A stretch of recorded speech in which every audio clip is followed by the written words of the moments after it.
গীতা চ্যানেলে আপনাকে স্বাগত।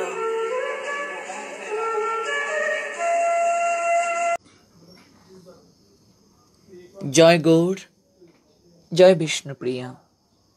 ওম অজ্ঞানতিমিরান্ধস্য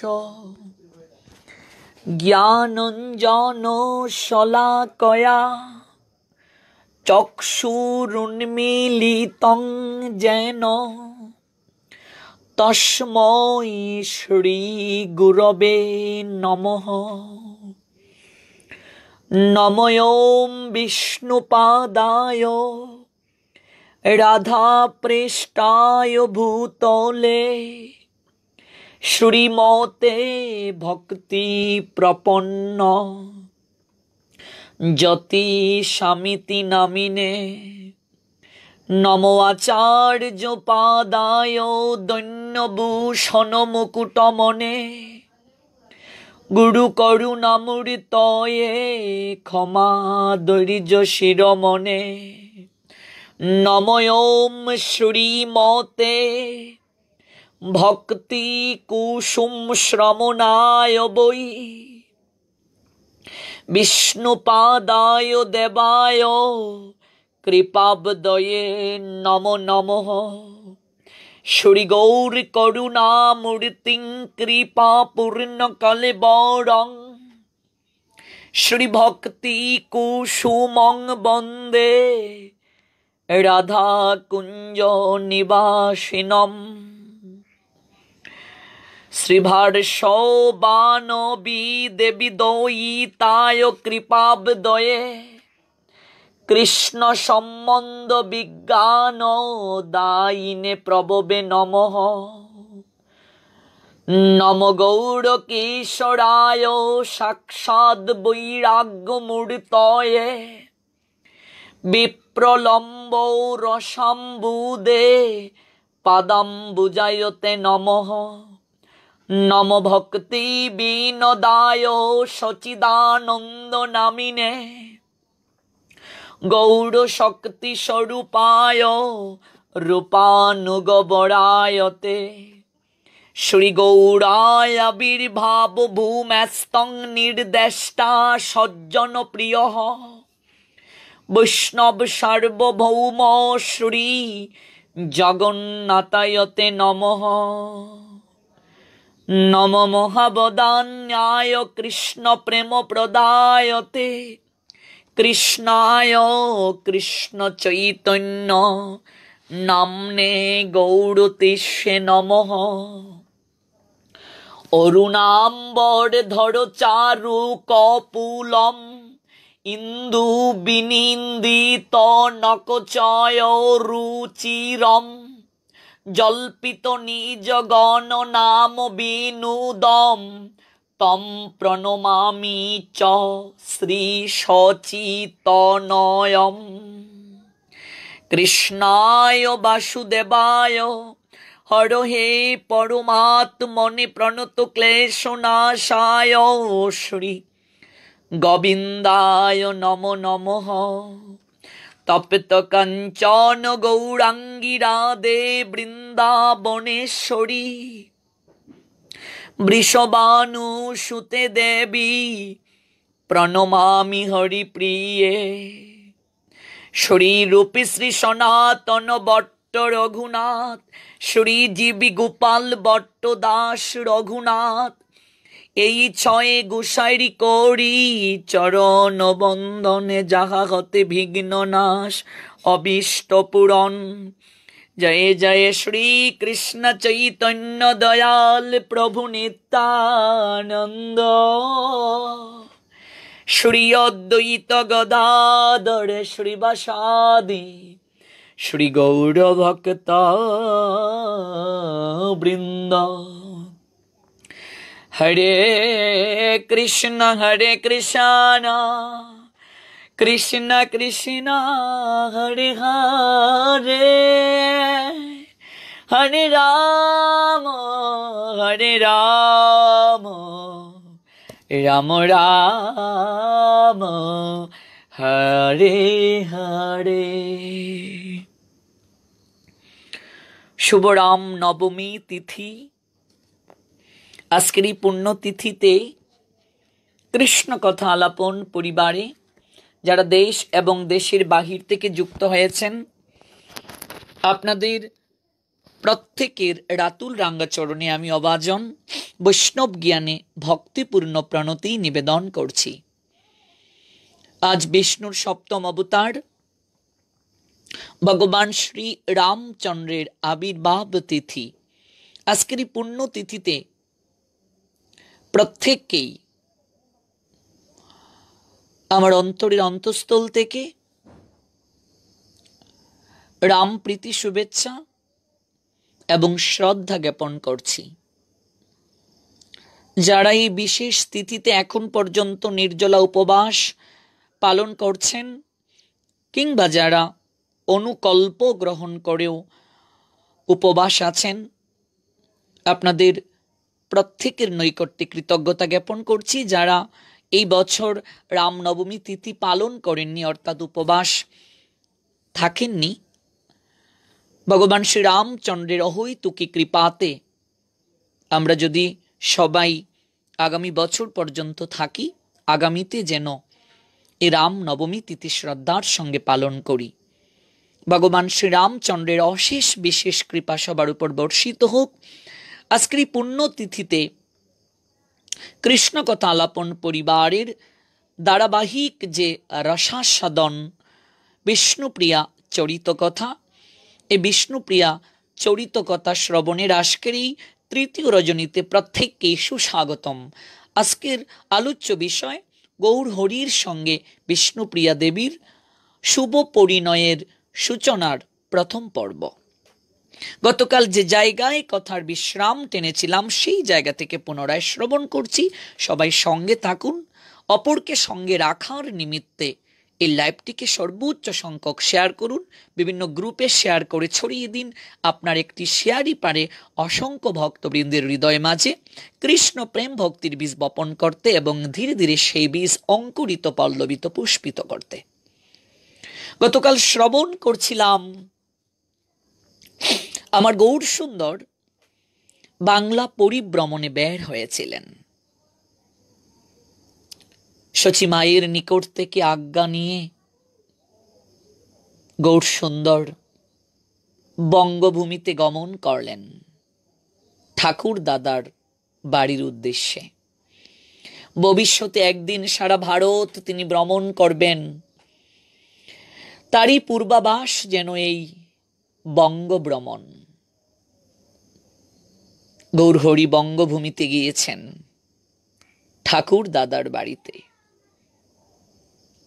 এদিকে বাতায়নের পথ দিয়ে লক্ষ্মীপ্রিয়া অপলোক দৃষ্টিতে চেয়ে থাকেন। লক্ষ্মীপ্রিয়ার কথা গতকাল আমরা কিঞ্চিত শ্রবণ করেছিলাম। এই লক্ষ্মীপ্রিয়া কে? এই লক্ষ্মীপ্রিয়া যিনি আমার গৌর সুন্দরের লীলাতে সহায়তা করার জন্য তিনি প্রথম ঘরণী, অর্থাৎ আমার মহাপ্রভুর প্রথম ঘরণী হচ্ছেন লক্ষ্মীপ্রিয়া। এই লক্ষ্মীপ্রিয়া কার মেয়ে? যারা লক্ষ্মীপ্রিয়া সম্পর্কে অবগত নন, যারা লক্ষ্মীপ্রিয়া সম্পর্কে কিছুই জানেন না, তাদের উদ্দেশ্যে একেবারে সংক্ষেপে বলছি। এই লক্ষ্মীপ্রিয়া হচ্ছেন বল্লভাচার্যের কন্যা। নবদ্বীপের বল্লভাচার্যের কন্যা হচ্ছেন লক্ষ্মীপ্রিয়া। বনমালী ঘটককে দিয়ে আমার শচী জননী ওই বল্লভাচার্যের মেয়ে লক্ষ্মীপ্রিয়ার সঙ্গে বিবাহ বন্ধনে আবদ্ধ করেছিলেন। গৌরসুন্দর ঠাকুরদার বাড়িতে, অর্থাৎ আমাদের শ্রীহট্টে তিনি আসলেন। বাতায়নের পথ দিয়ে চেয়ে আছেন লক্ষ্মীপ্রিয়া। তার হৃদয় বিরহে ভারাক্রান্ত। চলেই যদি যাবে, এমন করে তবে কেন ধরা দিয়েছিলে তুমি দুদিনের জন্য? রাতের নক্ষত্র খচিত আকাশের দিকে চেয়ে চেয়ে দীর্ঘ নিঃশ্বাস ফেলেন লক্ষ্মীপ্রিয়া। কিন্তু আর কতদিন এমন করে তিনি কাটাবেন? এমনি বিরহ বিক্ষুব্ধ অন্তর নিয়ে নীরবে নিবৃতে ঝরে পড়ে তার আকি নীর। এদিকে নিমাই বিদ্যা বিতরণ করছেন, শিক্ষামৃতে অবগাহিত করছেন বাংলার প্রতিটি ঘর। আর লক্ষ্মীপ্রিয়া ঘরে বসে ভাবছেন গৌরাঙ্গীর কথা, চিন্তায় আচ্ছন্ন তার হৃদয়ে। জগতে যেন তার মতো এতিম, তার মতো একাকিনী আর কেউ নেই। কঠোর শোক সন্তাপের জ্বালা সহ্য করতে পারছেন না লক্ষ্মীপ্রিয়া। পরভূমের সুখ ঐশ্বর্যের মূর্তিমতী দেবী হচ্ছেন লক্ষ্মীপ্রিয়া। তিনি কি করে সইবেন এই বিরহ জ্বালা? সৌভাগ্যদায়িনী ঐশ্বর্যের অধীশ্বরী লক্ষ্মী দেবীর এই বিরহ জ্বালা আর সহ্য হল না। এই দুঃখ দহনে তিনি জর্জরিত হলেন। নীরবে নিবৃতে বিদায় নিলেন তিনি প্রভুর সংসার থেকে। নিমিত্ত হল সর্পাঘাত।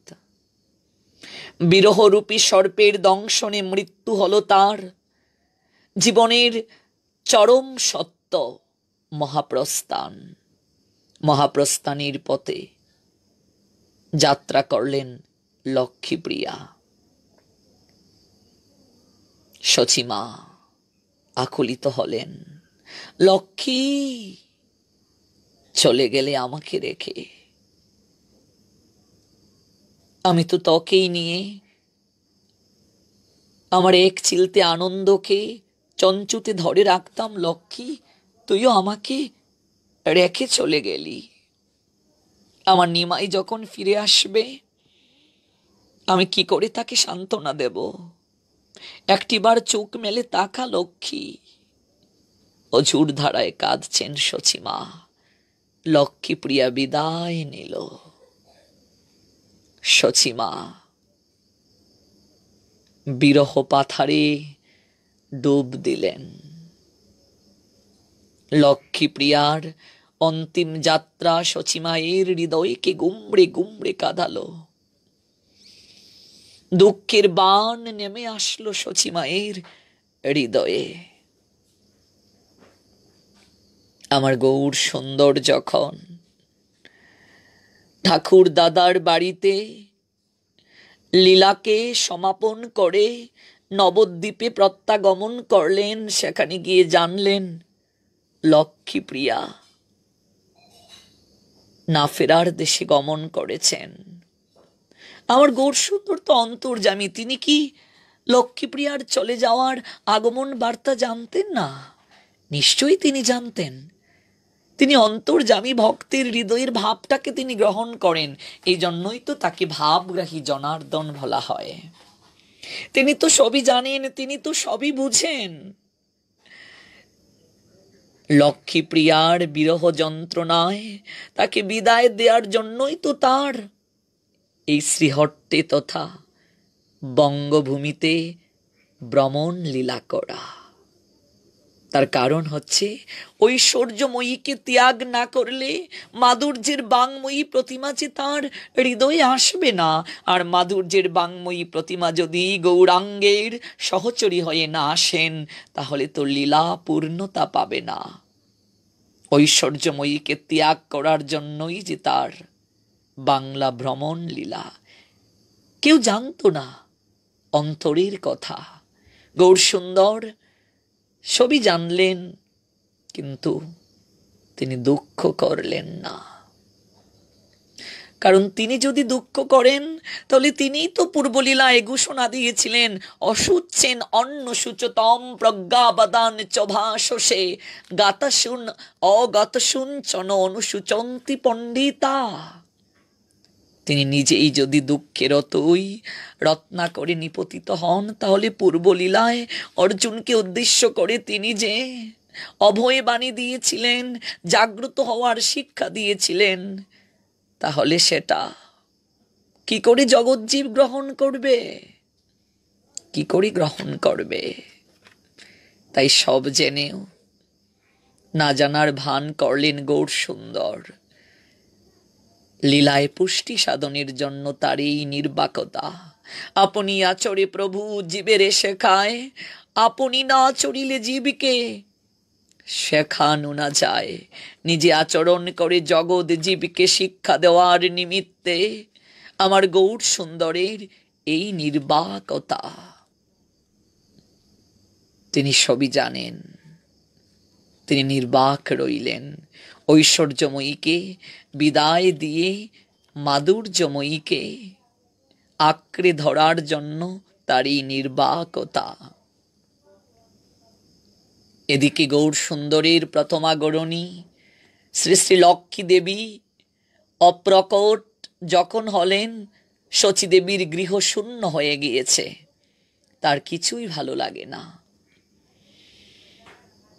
গৃহের কাজে মন বসে না শচী মায়ের। শচী মার বুক খা খা করে, চোখ বেয়ে অশ্রু নির্গত হয়। কি যে হলো ভগবান! লক্ষ্মীপ্রিয়াকে তুমি আচম্বিতে সংসার থেকে নিয়ে গেলে, পলকের মধ্যেই লক্ষ্মীপ্রিয়া এইভাবে চলে যাবে আমি কখনো ভাবিনি। আমি কাকে নিয়ে থাকবো? আমি কাকে নিয়ে থাকবো প্রভু? তুমি একটি বার বলে দাও। আর কত পরীক্ষা করবে তুমি আমায়? চোখের সামনে আমি 8টি কন্যা সন্তানকে চলে যেতে দেখেছি। তারপর তুমি পাঠালে তুমি বিশ্বরূপকে, সেও আমাকে ছেড়ে সন্ন্যাসীর পথে চলে গেল। সমস্ত যন্ত্রণা আমি নিমাইকে পেয়ে ভুলেছিলাম প্রভু। আমি তাকে সংসারী করেছিলাম, আমি তাকে সংসারী করে একটু পরমানন্দে থাকতে চেয়েছিলাম। আমি যাকে এনে নিমাইকে সংসারী করলাম তাকেও তুমি নিয়ে গেলে। আর কত পরীক্ষা করবে প্রভু? আমি কি করে থাকব? আমি কি করে থাকবো? একটি বার তুমি বলে দাও। আমারও তো কম বয়স হয়নি, আমিও তো অভিভাবক শূন্য। স্বামী চলে গেলেন আমাকে রেখে, পুত্র চলে গেল সন্ন্যাসে। আমি কি করে থাকবো? কি করে থাকবো? তুমি একটি বার বলে দাও। নিমাইকেই বা কে ঘরে আবদ্ধ করবে? আমার এমন পুত্র, আজ সে গঙ্গার তীরে গড়াগড়ি করে পাগলের নিয়ায় ছুটে বেড়ায়। তুমি বলে দাও প্রভু। ভগবানের চরণে পড়ে এমন করেই কাঁদেন শচী মা, নীরবে নিবৃতে অশ্রু বিসর্জন করেন। হৃদয়ে তার শান্তি নেই। একটু শান্তি লাভের মনোরথে গঙ্গায় ছুটে যান। মা গঙ্গার নৈকট্যে যেন হৃদয়ের কথা খুলে বলেন, অশ্রু বিসর্জন করেন গঙ্গায়। মন যখন তার এমনি ভাবে ভারাক্রান্ত, হঠাৎ একদিন দেখা হয়ে গেল গঙ্গার ঘাটে সেই মেয়েটিকে, যে মেয়েটির কথা আমরা বিগত এপিসোডে বলেছিলাম।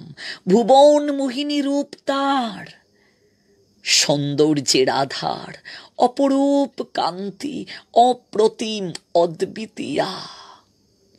কে এই মেয়ে? কি তার পরিচয়? শচীমা চেয়ে রইলেন অপলক নয়নে।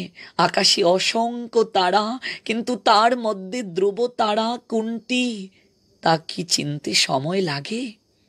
তেমনি অসংখ্য নারীর মধ্যে শাশ্বত একটি পরমা নারী, সেই তো পরমা প্রকৃতি। তাকে কি চিনতে দেরি হয়? সে যে ঠিক আগে থেকেই তৈরি হয়ে এসেছিল। এক পলকেই তাকে চিনে ফেললেন শচীমা। চিনে ফেললেন নয়, অনিমেষে চেয়ে রইলেন তার দিকে। মন যেন আপনা থেকেই বলে উঠল, পেয়েছি। এই তো সেই যাকে আমি খুঁজে ফিরছি উন্মাদিনী ভিখারিনীর নিয়ায়।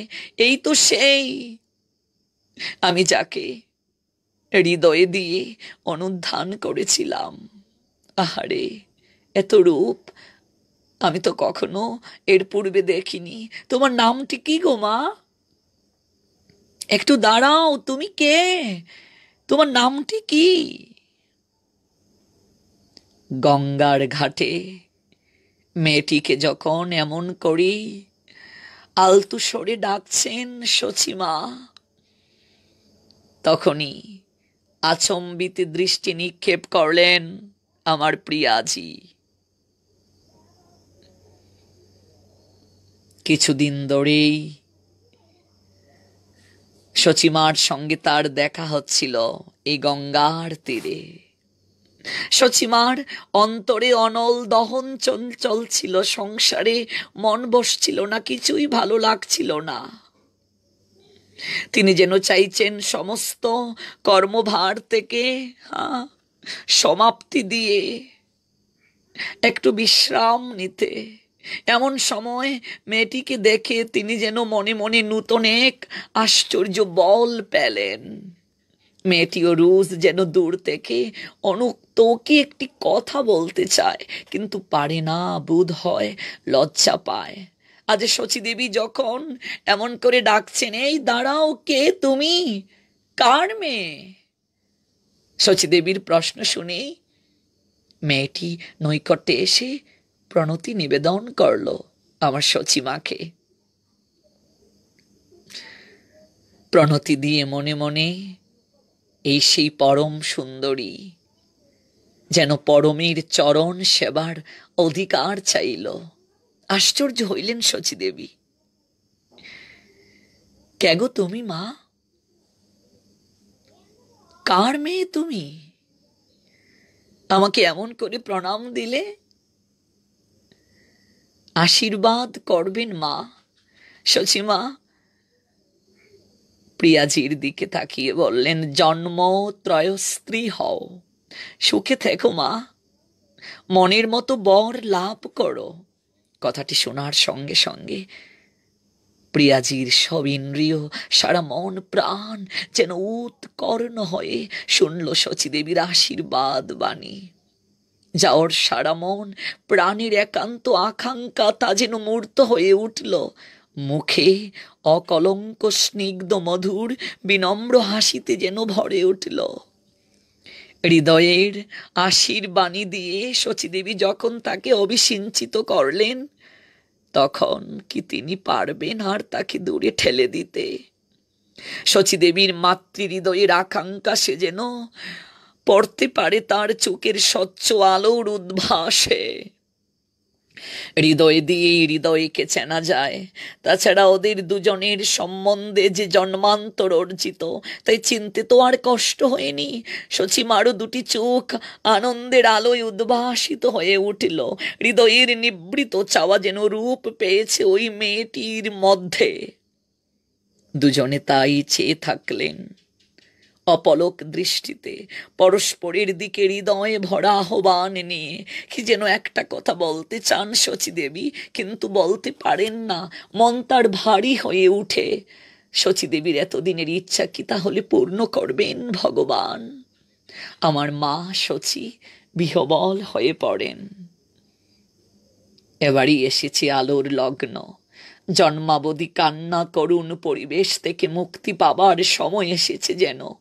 কিন্তু এই হৃদয় ভরা দীর্ঘশ্বাস থেকে কি বিরতি দেবেন ভগবান সচিমাকে? হৃদয় দিয়ে চলে যান দুজনে। আমার প্রিয়াজি অপলক দৃষ্টিতে চেয়েছিলেন, বলতে গিয়েও যেন কিছু বলতে পারেননি, প্রকাশ করতে গিয়েও যেন কে মুখ চেপে ধরেছিল। দুজনের অন্তরের প্রার্থনা যেন নীরবেই প্রকাশিত হলো গঙ্গার তীরে। মা গঙ্গা দুজনের অন্তরের কথাই যেন হৃদয়ঙ্গম করলেন। দুজনেই নির্বাকতায় যেন হৃদয়ের কথাগুলোকে প্রকাশ করে দিয়েছিল আকাশে বাতাসে। মহানামের মহানায়ক ডক্টর মহানামব্রত ব্রহ্মচারী বলেছিলেন, প্রেম নীরব গীতি, নীরবতাই তার মন মাতানো মধুর ভাষা। অন্তরের কথা যখন গাঢ় হয়, প্রেম যখন গভীর হয়, প্রেম যখন নিবিড় হয়, তখন আর এত বলতে হয় না। নীরবতাই আপন মনে যেন হৃদয়ের সমস্ত ভাষাকে প্রকাশ করে। প্রেম গভীর যখন হয়, প্রেমিকের আর তখন হৃদয়ের ভাষাকে প্রকাশ করতে হয় না। আপনা থেকেই নির্বাকতাই জানিয়ে দেয় হৃদয়ের সমস্ত ভাষা, নিংড়ে নিংড়ে প্রকাশিত করে নির্বাকতার মাঝে হৃদয়ের সমস্ত আলাপন। আজ উভয়েই নির্বাক, সমস্ত প্রকৃতি যেন বুঝল তাদের হৃদয়ের কথা। গঙ্গা দেবী যেমন বুঝলেন হৃদয়ের নির্বাকতার ভাষা, পরস্পর পরস্পর যেন অনুধাবন করলেন হৃদয়ের নির্বাকতার ভাষা, বোবা ভাষা। উভয়ে উভয়ে উপলব্ধি করলেন, কিন্তু কেউ প্রকাশ করতে পারলেন না। আর এই অনুভব না জানি কখন আমাদের হবে। দুজনের অন্তরের প্রার্থনা যেন নীরবেই প্রকাশিত হয়ে পড়ল। একদিন নয়, এরপর দেখা হয় নিত্যই। মেয়েটি স্নান সমাপনান্তে সূর্যদেবকে প্রণাম করেন। ওম জবা কুসুম সনকা শঙ্কাশ্যপেয়ং মহাদুতিং ধান্তারিং সর্বপাপগ্নং প্রণতস্মি দিবাকরম।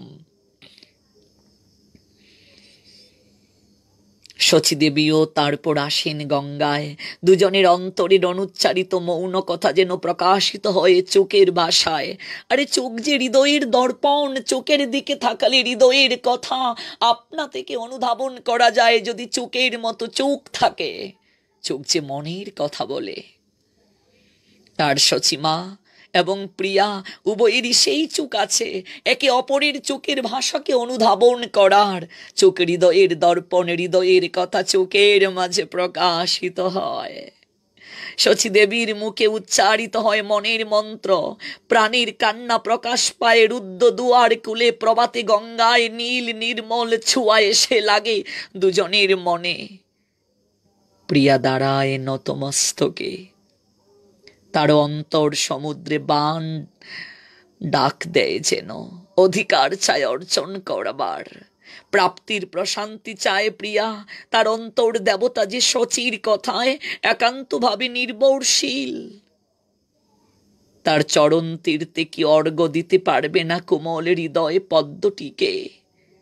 কত কথা বেজে ওঠে প্রিয়ার মনের বীণায়। সোহাগ বড়া চিবুক ধরে একদিন প্রশ্ন করেন শচীমা, তুমি কার মেয়ে গো? কি নামটি তোমার? সেদিন তো তোমায় বলেছিলাম, কিন্তু তুমি বলনি। আমি অবাক দৃষ্টিতে তোমার দিকে তাকিয়েছিলাম, তুমিও তাকিয়েছিলে। প্রশ্নের উত্তরটি জানা হলো না। একবার বলো, তুমি কার মেয়ে? কি নাম তোমার? অন্তর মন্থন করে যেন উৎসারিত হলো এক অপূর্ব সুধা নির্ঝর। প্রিয়া, বিষ্ণুপ্রিয়া। মধুর কণ্ঠে উত্তর দিল মেয়েটি। হ্যাঁ, সত্যি তো প্রিয়া। এমন যার মুখের সুষমা, চোখের লাবণী, সে প্রিয়া নয় তো আর কি হবে? এক অঙ্গে এত রূপ, তাহলে তার নাম প্রিয়া হবে না তো কি হবে? সে তো প্রত্যেকেরই প্রিয়া। প্রিয়জনা যে, তাকেই তো প্রিয়া ডাকা যায়। প্রিয়জনা না হলে তো প্রিয়া হতে পারে না। ও তো সবারই প্রিয়জনা, তাহলে তো প্রিয়া হবেই। তবে ও শুধু প্রিয়াই নয়, ও যে বিষ্ণু প্রিয়া, ও যে দেব প্রিয়া, ও যে পরম প্রিয়া। আর হৃদয়ে তার অভিলাষ, ও হতে চায় গৌর প্রিয়া, ও হতে চায় হরি প্রিয়া। কার মেয়ে প্রিয়া তুমি? আগে আমি সনাতন মিশ্রের মেয়ে। তুমি সনাতন মিশ্রের মেয়ে? তবে তো মস্ত গৌরীর মেয়ে তুমি মা। আশীর্বাদ করি তুমি সুখী হও, তুমি বিষ্ণু প্রিয়া হও। একই কথা শুনলো আজ প্রিয়া। সে যে সত্যি চায় বিষ্ণু প্রিয়া হতে, সে যে সত্যি চায় কৃষ্ণ প্রিয়া হতে, সে যে সত্যি চায় গৌরাঙ্গ প্রিয়া হতে। একান্ত আত্মসমর্পণ, আত্মনির্ভর প্রিয়া যে তার দেহ মন হৃদয় নিবেদন করেছে গৌরাঙ্গীর চরণ কমলে। অন্তর দিয়ে চায় অন্তরতমের পূজা করতে, সে তো বিফলে যেতে পারে না। যাকে সে ধরতে চায় চরম করে পরম করে, দেখতে চায় বিজনে গহনে গোপনে, জাগিয়ে রাখতে চায় স্মরণে স্বপনে ধ্যানে মননে, সেই পবিত্র ব্রতের এ যে শ্রেষ্ঠ আশীর্বাদ। শৈশব থেকে কৈশোরে, কৈশোর থেকে আজ যৌবনে ধরে রেখেছে উৎকণ্ঠিত হৃদয়ের অন্তর নিকুঞ্জে দীপ্ত সবিতার মতো। আজ যেন মনের মন্দিরে বেশে উঠেছে সেই পরতনুটি। তার প্রাণসখী কাঞ্চনাকে নিয়ে যখন সে গঙ্গার তীরে বসেছিল, মা গঙ্গার অপূর্ব অনিন্দময়তাকে দর্শন করার জন্য, তখন সে ওই যে গৌর বরণধারী একজনকে দেখেছিল। তখন থেকেই তার চোখ থেকে রাতের নিদ পালিয়ে গিয়েছিল। নিদ মানে ভক্তবৃন্দ ঘুম, রাতের ঘুম পালিয়ে গিয়েছিল তার লুচন থেকে। আঁকি নিরে ভাসত প্রিয়া, কাঞ্চনাকে বলতো, ওরে কাঞ্চনা, আমি ওই গঙ্গার তীরে কাকে দেখলাম রে সখী রে, আমি যে নয়ন ফেরাতে পারি না সখী রে, আমি গঙ্গার তীরে কাকে দর্শন করলাম সখী, তুই একবার বল আমি কাকে দেখলাম ওই তীরে। কাঞ্চনাকে নিয়ে গঙ্গার তীরে যাকে দেখেছিলেন, আজ প্রিয়া তারই তো অনুধান করেন তখন থেকে এখন পর্যন্ত। আজ আশীর্বাদ বাণী যেন তাকে প্রাপ্তির সোপানে আরো তাকে অগ্রসর করে দিল। এতদিন হৃদয়ে যাকে ভালোবেসে লুকিয়ে রেখেছিল, আজ আপনা থেকে প্রকাশিত হওয়ার প্রারম্ভিক সোপানে সে অগ্রসর হলো। ভালোবাসার মধ্যেই তো তাকে লুকিয়ে রাখা যায়। সে যে আপনার থেকে আপনার জন, তাকে ধরতে হয় বিশুদ্ধ ভালোবাসার দ্বারা। বিশুদ্ধ ভালোবাসা যদি নিবেদন করা যায় তাহলেই তো তিনি ধরা দেন। নিবেদন করতে হয় শুদ্ধ মনটি, আমার মন তোমায় দিলাম। ওই ভাব যখন আসে তখনই তো সেই অনুরাগী আপনা থেকে দর্শন দেয়। সম্পূর্ণ নিঠুল মনটি তাকে না দিলে তাকে পাওয়া যায় না। একরতি কম থাকলে চলবে না। তাই তো নামের মাধ্যমে মনকে শুদ্ধ করে নিয়ে শুদ্ধ মনটা প্রতিষ্ঠিত করতে হয় হৃদয়ে। কিছু কম দিলে যে তিনি আসেন না, আর তাকে দেওয়ার কেবলমাত্র শুদ্ধ বিশুদ্ধ ভালোবাসা ব্যতীত আর কিছুই নেই। নামে যদি প্রীতি থাকে, নামে প্রীতি এলে স্মৃতির দুয়ার খুলে যায়। আর ওই স্মৃতির বাতায়ন খুলে, স্মৃতির দরজা খুলে এতদিন যার প্রতীক্ষায় ছিল প্রিয়া, আজ যেন প্রারম্ভিক সোপানে সে গমন করল।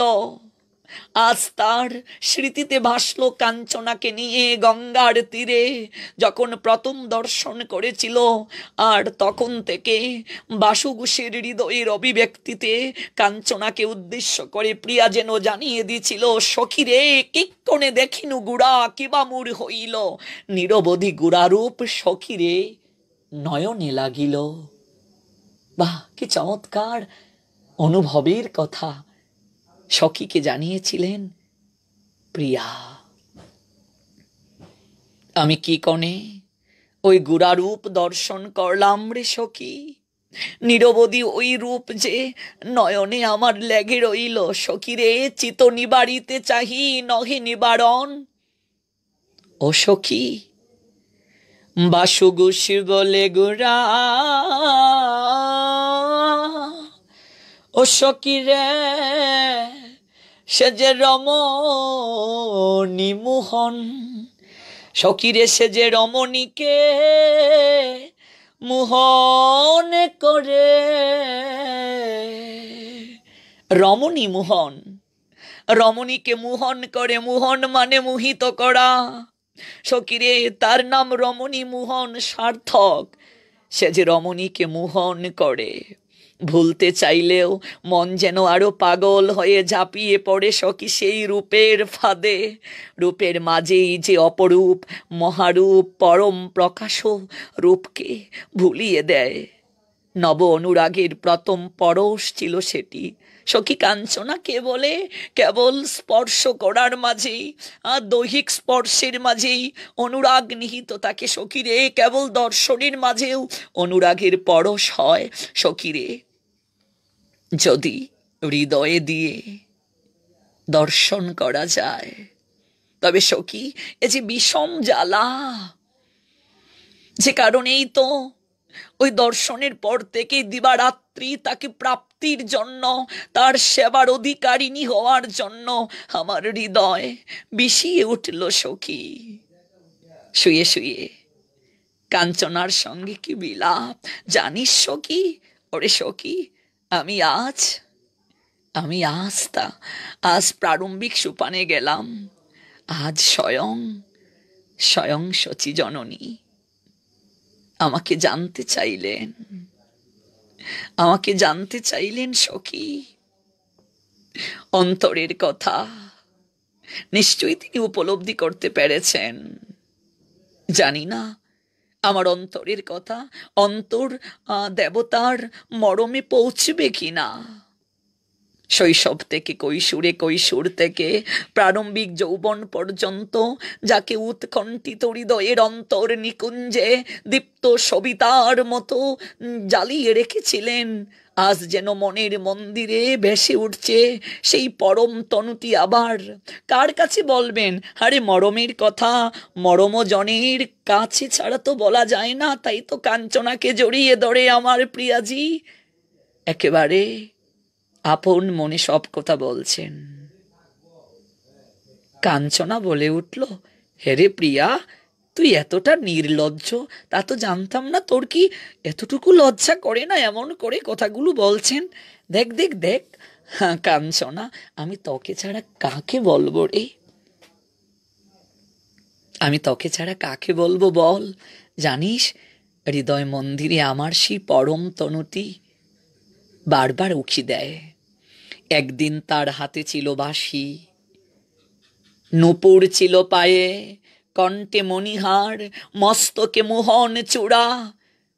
আজ তার কণ্ঠে বনমালা, চোখে উদাস মন ভুলানো দৃষ্টি, স্কন্ধে যজ্ঞ উপবীত ভ্রমর কৃষ্ণ কুঞ্চিত কেশদাম, আর সারাটি তনু ঘিরে মন ভুলানো জ্যোতির্ময় গৌর বর্ণের দিব্যচ্ছটা। আহা কি রূপ! কৈশোরে প্রিয়া কাত্ত তার জন্মবাঞ্ছিত শ্রী বিষ্ণু বিগ্রহের চরণে অঞ্জলি দিয়ে। আজ প্রারম্ভিক যৌবন তীর্থে সে দেখেছে তার অন্তরের আসনে সমারূঢ় বাঞ্ছিত দেবতাকে, শ্যাম শোভা গৌরাঙ্গ চন্দ্রে রূপান্তরিত রূপে সমস্ত প্রাণ, সমস্ত মন, সমস্ত দেহ, এমনকি যৌবন যেন উৎসর্গ করল সেই অসীম দেবতার চরণ তীর্থে। জননী শচী দেবীও তার হৃদয়ে নদীতে তুফান তুলেছেন। আকুল চিত্ত বাধা মানে না, উত্তাল পরিধির মাঝে ঝাঁপিয়ে পড়ে যেন ছটপট করছেন প্রিয়া। তাকে পাবার মতো কি সম্পদ আছে একটিবার বলে দে না কাঞ্চনা। সখীরে বল না, কোন উপায়ে তাকে পাবো সখীরে? আমি যেদিকে নিরকি, আমি গৌর সুন্দর, আর তো কিছু দেখি না রে। কে দিয়া বান্দিল পরানো আমার, ভাবিয়া কিছু নাহি পাই। যেদিকে নিরকি গৌর সুন্দর, মোহন মাধুরী দেখিতে পাই সখীরে। আমি ওই গৌর বরণে ছাড়া কিছু দেখি না রে। আমি আর কিচ্ছুটি দেখতে পাচ্ছি না। আনত মস্তক প্রিয়ার মাথার কাছে কাঞ্চনা হাত রাখলেন। ধৈর্য ধর সখী, ধৈর্য ধর। সাধনায় তিনি আসেন, প্রতীক্ষায় তিনি পরীক্ষায় উত্তীর্ণ করিয়ে আসেন। ধৈর্য ধর সখী, ধৈর্য ধর। পরদিন আবার গঙ্গা স্নানে যান। আনত মস্তক প্রিয়ার মাথায় হাত রাখলেন সেদিন শচী জননী আমার। তারপর এগিয়ে চললেন গৃহের পানে। বারবার শচী মাতা পশ্চাতে প্রিয়াকে এক পলক দেখছেন। বারবার শচীমার অন্তরেও যেন প্রিয়াকে নিয়ে একটা অসীম আকর্ষণ। সারাদিন সব কাজের ফাঁকে শচীর শুধু একটাই চিন্তা, তার সব ভাবনার ভবনে যেন বিষ্ণুপ্রিয়া এসে দাঁড়ান। কিন্তু যা তিনি চান তা কি কখনো সম্ভব হতে পারে? শচীমা মনে মনে ভাবছেন, আমি যা ভাবছি প্রিয়াকে আমার নিমাইয়ের জন্য আনতে, কিন্তু সেটা কি সম্ভব? আমরা গরিব, অর্থ নেই, ঐশ্বর্য নেই, তারপর আবার আমার নিমাই দ্বিতীয় পক্ষ। তার প্রথম বিয়ে হয়েছিল, লক্ষ্মীপ্রিয়াকে সে বিবাহ বন্ধনে আবদ্ধ করেছিল। লক্ষ্মীপ্রিয়া চলে গিয়েছিল। বিষ্ণুপ্রিয়ার বাবা কি দ্বিতীয় পক্ষের বরের কাছে বিবাহ বন্ধনে আবদ্ধ করবেন? প্রিয়াকে দেবেন? তাছাড়া ওরা কত বিত্তশালী, ওদের কত ঐশ্বর্য আছে। তাছাড়া সনাতন মিশ্র রাজ পণ্ডিত, তিনি নবদ্বীপের, কত খ্যাতি তাদের। তারা কি তাদের মেয়েকে, আদরের দুলালিকে, তাদের অন্তরে আরাধ্যা সেই প্রাণীর প্রতিমাকে কখনো দেবেন কি?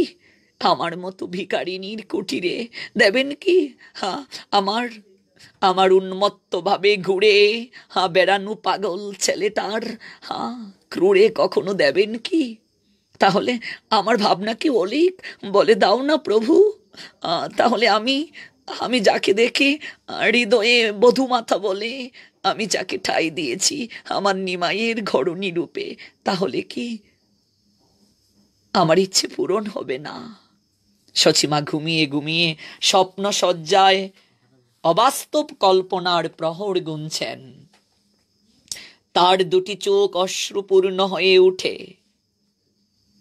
কখনো ভাবেন, আবার কখনো বা ঘুমের গুড়ে স্বপ্নে সেই ভাবনায় জাগ্রত হন। তার দুটি চোখ অশ্রুপূর্ণ হয়ে উঠে। এদিকে সনাতন মিশ্র, প্রিয়ার পিতা, তার চোখেও কিছুদিন যাবৎ ঘুম নেই। কেন? মেয়েটা বড় হয়ে উঠেছে, পাত্রের তো ব্যবস্থা করাটা প্রয়োজন। আচ্ছা মহামায়া, শুনছ কি? আগে স্বামী, তোমার তো সেদিকে একটুও খেয়াল নেই। প্রিয়া তো অনেকটাই বড় হয়ে উঠল, তাকে কি পাত্রের দ্বারস্থ করাটা উচিত নয়?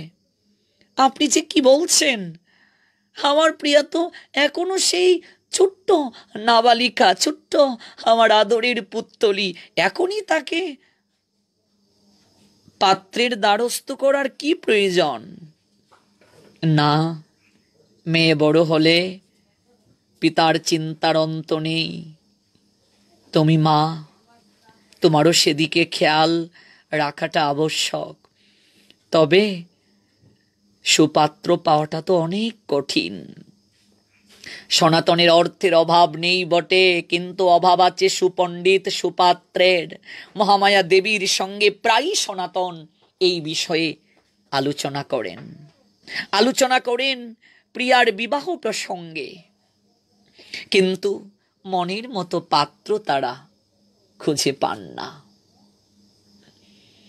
শচীমা মনে মনে ভাবেন, আমার নিমাই গরিব ঘরের ছেলে, দুঃখিনী ছেলেকে রাজ পণ্ডিত কন্যাদান কেন করবেন? তাতে আবার নিমাই চাঁদ দ্বিতীয় পক্ষের পাত্র পাগলের মতো পথে পথে নেচে বেড়ায়। এত বড় ছেলে গঙ্গার ঘাটে গিয়ে দিন রাত্রি জলে পড়ে তাকে ধুলি মেখে বালকের মতো রঙ্গ করে এই পাগল পুত্রকে সনাতন মিশ্র কি করে কন্যা দান করবেন? এরপরও তার চিত্ত চঞ্চল হয়। মনের কথাটি এই পর্যন্ত কাউকে তিনি মুখ ফুটে বলেননি, কেবলমাত্র মনের কথা মনেই রেখেছেন। আবার বিষ্ণুপ্রিয়ার প্রতিছবিটি যখন তার চোখের সামনে ভেসে উঠে, ওই হরণ করা রূপ যখন তিনি অনুধান করেন, তখনই তিনি ব্যতিব্যস্ত হয়ে উঠেন, গঙ্গা স্নানে যাওয়ার জন্য ব্যস্ত হন। কেবলমাত্র চিত্তহারিণী পরমা সুন্দরী বালিকাটির সঙ্গে যেন সাক্ষাৎ করতে পারেন। সচিমার বড় সুখ হয়, হৃদয়ে মাঝে পরমানন্দ সাধিত হয় প্রিয়াকে দর্শনে। সচিমা মনে মনে ভাবছেন, মনের কথা আর মনে কতকাল চেপে রাখবো? কাউকে বলাটা প্রয়োজন যে আমার সনাতন মিশ্রের মেয়ে প্রিয়াকে খুব ভালো লেগেছে, আমার ছেলেটার যদি ঘরণী করে তাকে আনতে পারতাম, কিন্তু কার কাছে বলবো আমি? হঠাৎ মনে পড়ল সচিমায়ের প্রতিবেশী কাশীনাথের কথা। এখানে একটু কাশীনাথের পরিচয় দেওয়াটা আবশ্যক। কাশীনাথ প্রতিবেশী একজন, সচিমা পুত্রের মতোই ওই কাশীনাথকে ভালোবাসেন, স্নেহ করেন, আর তাকে বাপ বলে ডাকেন। একদিন সচিমা কাশীনাথকে ডেকে পাঠালেন। কাশীনাথ সচিমায়ের গৃহে আসলেন, এসে বলছেন, মা জননী, তুমি কি আমায় ডেকেছ? কেন মা?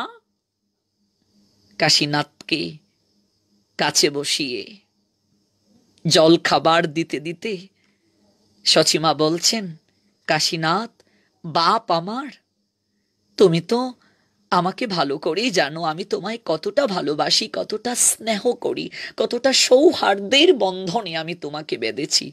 বাপ আমার, একটা কথা আমার হৃদয়ে অনেক দিন যাবৎ উদ্ভাসিত হচ্ছে।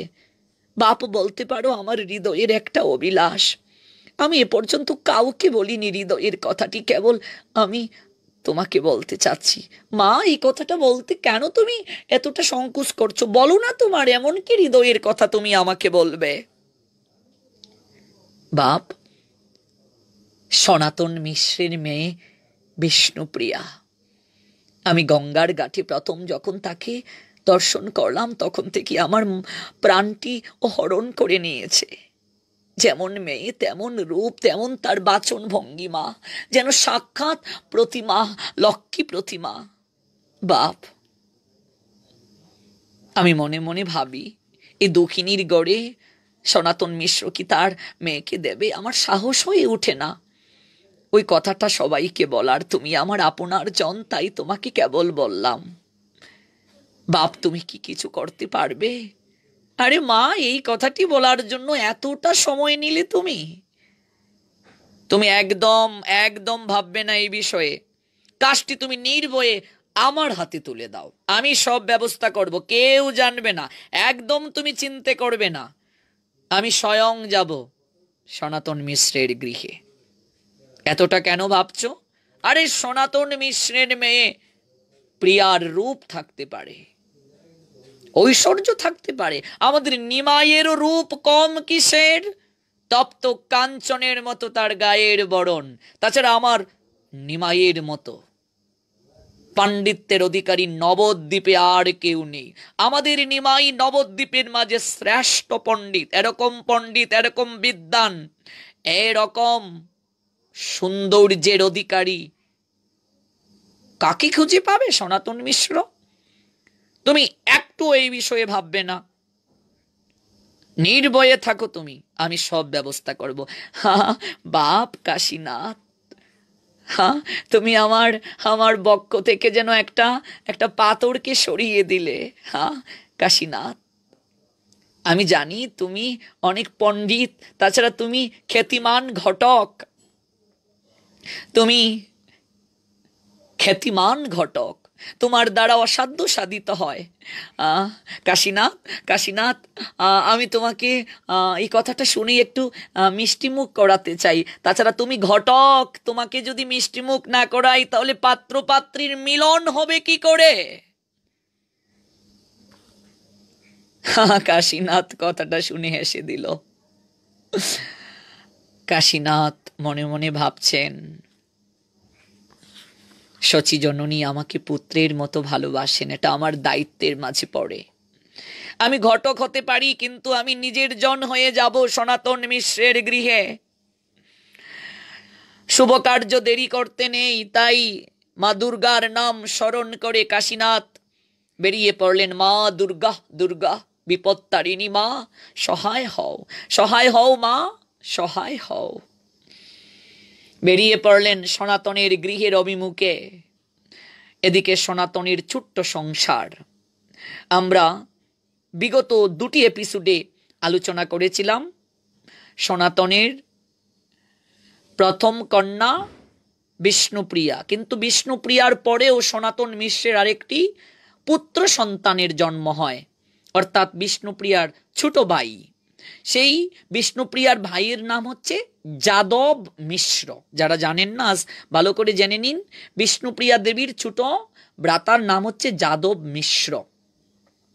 আর সনাতন মিশ্রের যে ভাই ছিল কালিদাস, কালিদাস তো দেহই রেখে চলে গিয়েছেন। আর তার যে স্ত্রী বিদুমুখী, বিদুমুখী তো একেবারে খেলার সময় স্বামীকে হারিয়েছিলেন, তাই তিনি সন্তান লাভ করার অভিলাষী হতে পারলেন না।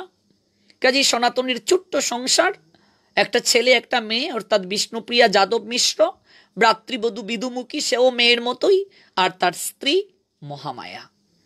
আর সনাতন মিশ্রের যে মা ছিলেন, আমরা যার কথা প্রথম এপিসোডে শ্রবণ করেছিলাম, সনাতন মিশ্রের মায়ের কথা, সেই মাও সময়ের পরিক্রমায় দেহ রেখে চলে গিয়েছিলেন না ফেরার দেশে। কাজী এখন ছোট্ট সংসার সনাতন মিশ্রের।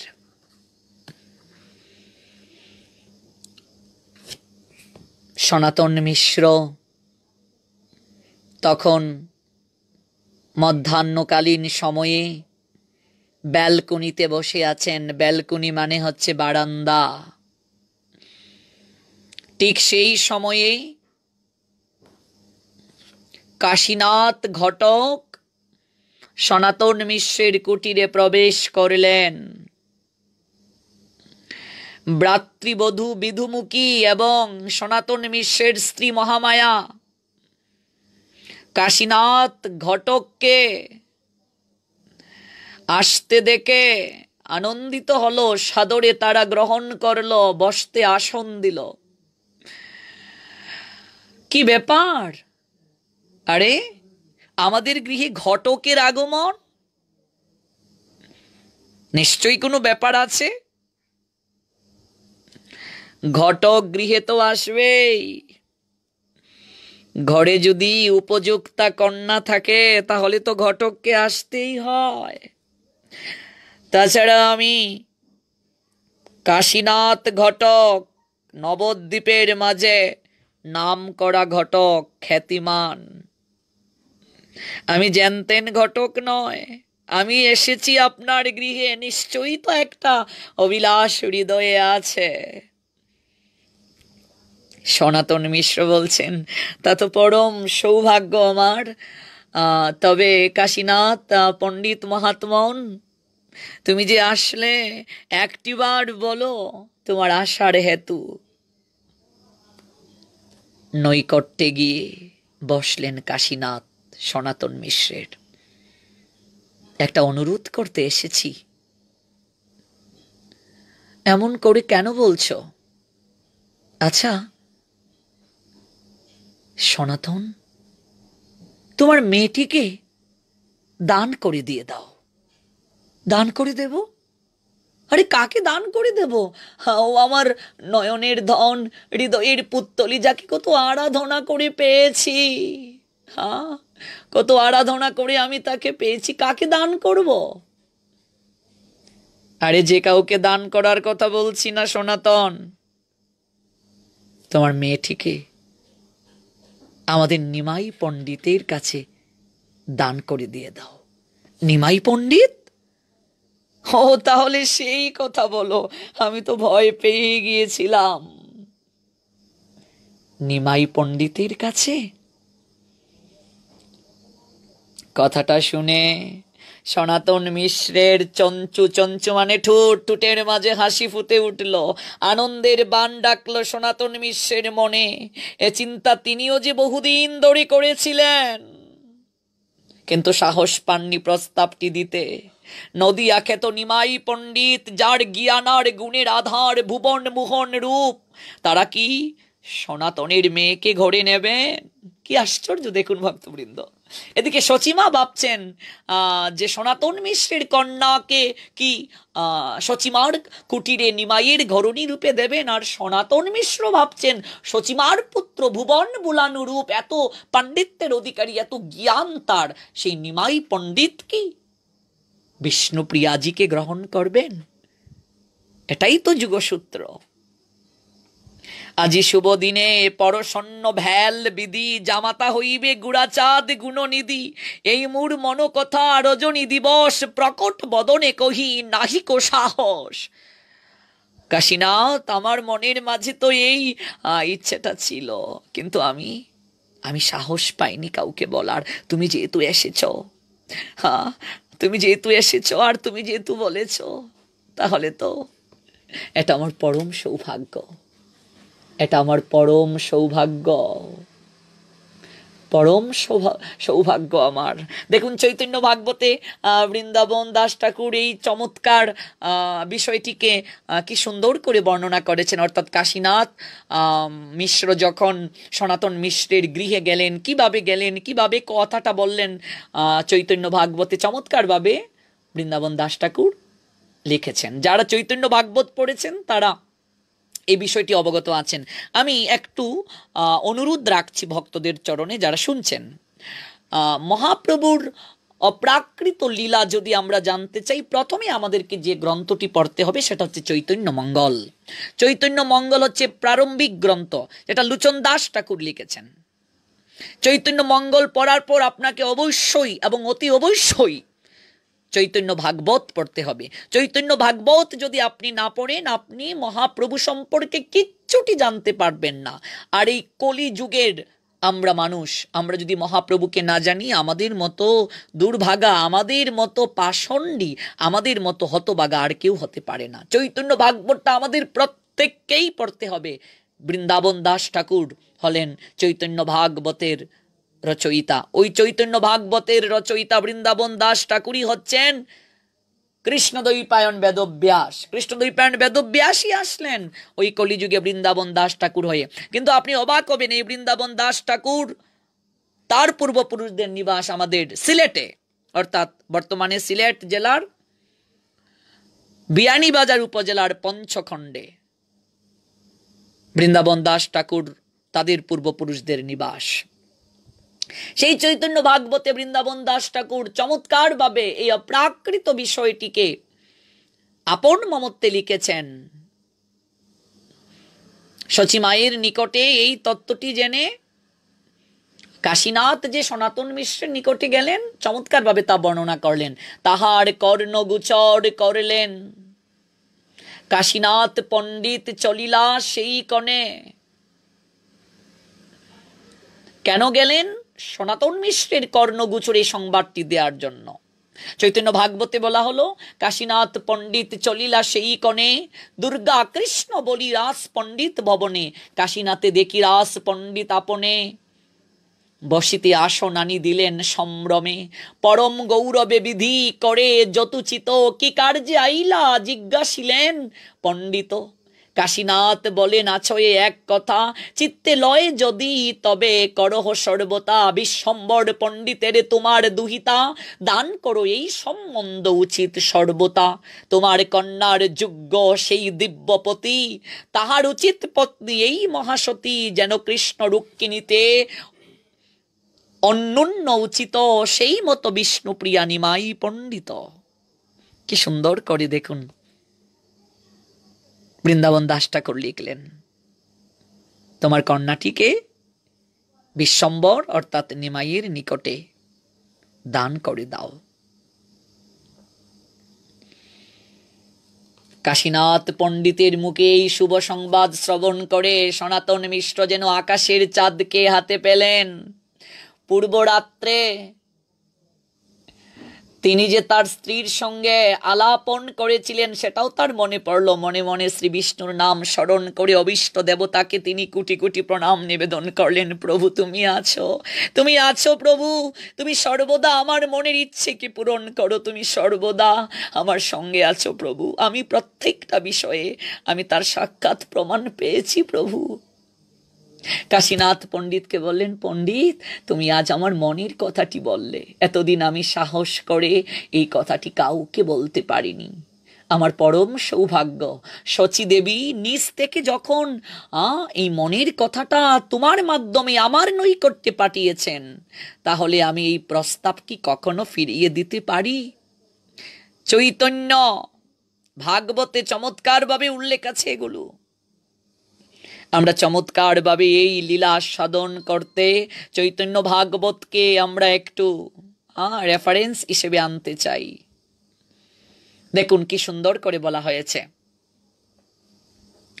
শাস্ত্র আমাদেরকে বললেন, কাশীনাথ পণ্ডিতের কহে সনাতন, আপন অন্তর কহি শুন মহাজন, এই মূর মনুকতা রজনী দিবস, প্রকট বদনে কহি নাহি কো সাহস। আমার মনে সাহস ছিল না, আমি দিবস রজনী এই কথাটা ভাবতাম, কিন্তু কার কাছে বলবো সাহস পাচ্ছিলাম না।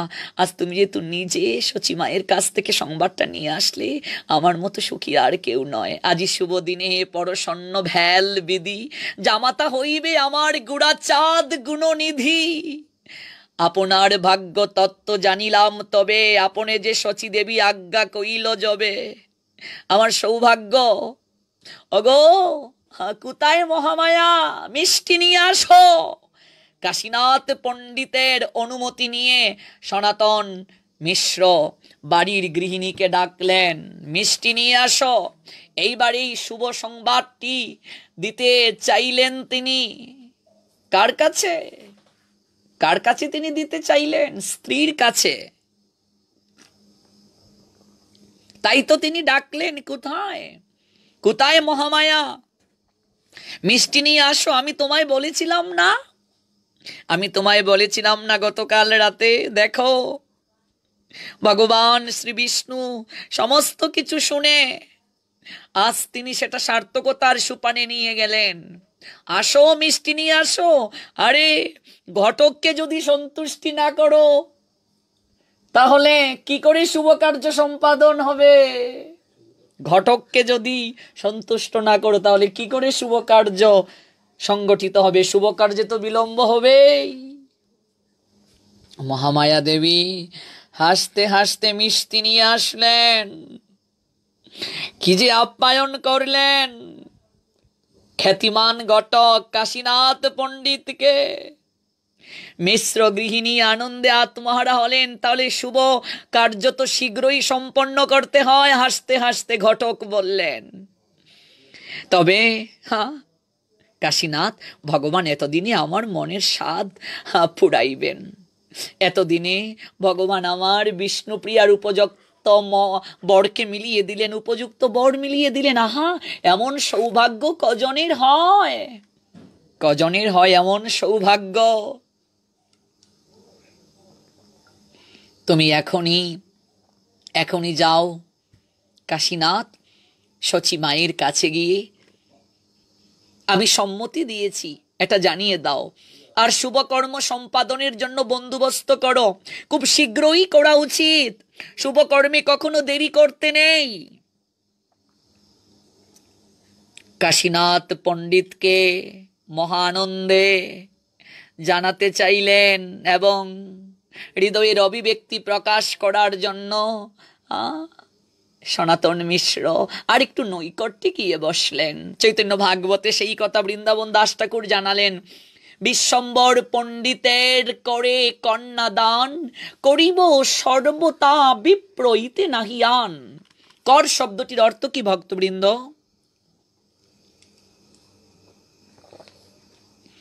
কর শব্দটির অর্থ হচ্ছে হাত। বিশ্বম্বর পণ্ডিতের করে কন্যাদান, অর্থাৎ বিশ্বম্বর মহাপ্রভুর একটা নাম। কেন মহাপ্রভুর নাম বিশ্বম্বর হলো? তিনি বিশ্বকে ধারণ করেন। অনেক সৌভাগ্যবান আমি, কারণ আমার উপজেলার নাম বিশ্বম্বরপুর। মহাপ্রভুর নামে আমাদের উপজেলা। আমরা সব সময় যখন বিশ্বম্বরপুর বলি তখন আমাদের নাম আবাসিক কৃপা হচ্ছে। বাড়ি কোথায়? বিশ্বম্বরপুর। এই যে নাম আবাসিক কৃপা হচ্ছে, মহাপ্রভুর আমরা নাম গ্রহণ করছি, কারণ নাম অষ্টাকম যারা পড়েছেন দেখবেন সেই নাম অষ্টাকমে চমৎকারভাবে এই নাম আবাসের ব্যাখ্যাটাও দেওয়া হয়েছে। নাম অষ্টাকমটা আমাদের সবাইকে মুখস্থ করাটা উচিত। নাম অষ্টাকম যারা পড়েননি তারা এই বিষয়টি অবগত হতে পারবেন না। এগুলো আমাদের কিছু কিছু অষ্টাকম আছে একেবারে মুখস্থ থাকা প্রয়োজন, যেমন শিক্ষা অষ্টাকম, এটা চৈতন্য মহাপ্রভু নিজে লিখেছেন, এটা আমাদের একদম মুখস্থ থাকতে হবে। জগন্নাথ অষ্টাকম 8টা শ্লোক জগন্নাথের, এটা একেবারে মুখস্থ থাকতে হবে। জগন্নাথকে দর্শন করে মহাপ্রভু আপন মহিমায় আপন ভাবে তিনি এই 8টা শ্লোক কীর্তন করতেন, মহাপ্রভু নিজে গেয়েছেন, কাজে এটা আমাদের মুখস্থ করা প্রয়োজন। এবং নাম অষ্টাকম যারা পড়েছেন দেখবেন সেই নাম অষ্টাকমের মাঝে ব্যাখ্যা দেয়া আছে, নাম আবাসের ব্যাখ্যা নাম অষ্টাকমে। নাম অষ্টাকমে বলা হয়েছে, হে কৃষ্ণ নাম রূপ সূর্য। নাম অষ্টাকমের 3য় নং শ্লোক, সেই শ্লোকটির বাংলা অনুবাদটা আমি বলছি। হে কৃষ্ণ নাম রূপ সূর্য, যদি কেউ কোনো সংকেতে বা আবাসেও তোমাকে উচ্চারণ করে, তাহলেও তুমি তার সংসার আসক্তিরূপ অজ্ঞানজনিত অন্ধকার দূরীভূত করে থাকো। অর্থাৎ সংকেতেও যদি কেউ তোমাকে স্মরণ করে, কেউ আবাসেও যদি তোমার নাম উচ্চারণ করে, আমি তো এই জন্যই আমার প্রত্যেকটা আলোচনাতে বলি সন্তানের নাম আমরা যেন বৈদিক নামে রাখি। আমি সব সময় এই কথাটা বলি, যারা এখনো বিবাহ বন্ধনে আবদ্ধ হন নাই, যারা সংসার জীবনে আবদ্ধ হবেন, অবশ্যই আপনারা আপনাদের সন্তানদের নামকরণ করবেন বৈদিক সংস্কৃতি অনুযায়ী, শাস্ত্রানুযায়ী। ভগবানের নামে যদি সন্তানের নাম রাখেন তাহলে আপনার অধিক কৃপা হবে, কারণ আপনি ভগবানের নামে সন্তানের নাম রাখলে, আপনার ছেলের নাম যদি ভগবানের নামে রাখেন, তাহলে আপনি দিন থেকে রাত পর্যন্ত কয়েক হাজার বার আপনি আপনার ছেলেকে ডাকবেন, আর পরোক্ষভাবে পক্ষান্তরে আপনি ভগবানকেই ডাকবেন।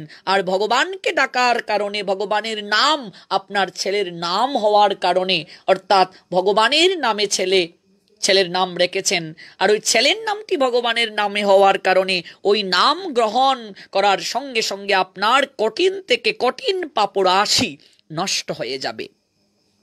তবে আমরা যে নাম এখন রেখেছি সেই নামের সঙ্গে যদি কৃষ্ণ ওই শব্দটা সংযুক্ত করি, তাহলে শব্দের যে দোষ, এই দোষটা কেটে যায়। কিংবা আপনি এখনো আপনার সন্তানের একটি বৈদিক নাম রাখতে পারেন। বৈদিক নামটা অনেক গুরুত্বপূর্ণ। নাম আবাসেই মানুষের মুক্তি হয়ে যায়। মহাপ্রভুর একটা নাম বিশ্বম্বর, যিনি বিশ্বকে ধারণ করলেন। এই দিক থেকে আমি নিজের কথা বলছি, আমি সৌভাগ্যবান, কারণ আমার উপজেলার নাম হচ্ছে বিশ্বম্বরপুর উপজেলা। আমরা প্রত্যেকটা সময়েই যখন উপজেলার নাম বলি তখন মহাপ্রভুর নামটা আমরা উচ্চারণ করি। নাম অষ্টাকমের 3য় নং শ্লোকে বলা হয়েছে, হে কৃষ্ণ নাম রূপ সূর্য, যদি কেউ সংকেতে বা আবাসেও তোমাকে উচ্চারণ করে, তাহলে তুমি তার সংসার আসক্তিরূপ অজ্ঞান অন্ধকারকে দূরীভূত করে থাকো, এবং তুমি তত্ত্বজ্ঞানবিহীন ব্যক্তিকেও কৃষ্ণ ভক্তি বিষয়িনী জ্ঞান দৃষ্টি প্রদান করো। অতএব হে নাম, এই জগতে এমন কোন বিদ্বান আছেন যে তিনি তোমার মহিমাকে বর্ণন করতে সমর্থ হবেন? অবিচ্ছিন্ন তৈল ধারার মতো নিষ্ঠা সহকারে অবিরাম ব্রহ্ম চিন্তা করলেও ভোগ ব্যতিরেকে যে প্রারব্ধ কর্মের, অর্থাৎ অনাদিকাল থেকে সঞ্চিত পাপ ও পুণ্যজনিত কর্মসমূহের ফলাফল বিনষ্ট হয় না।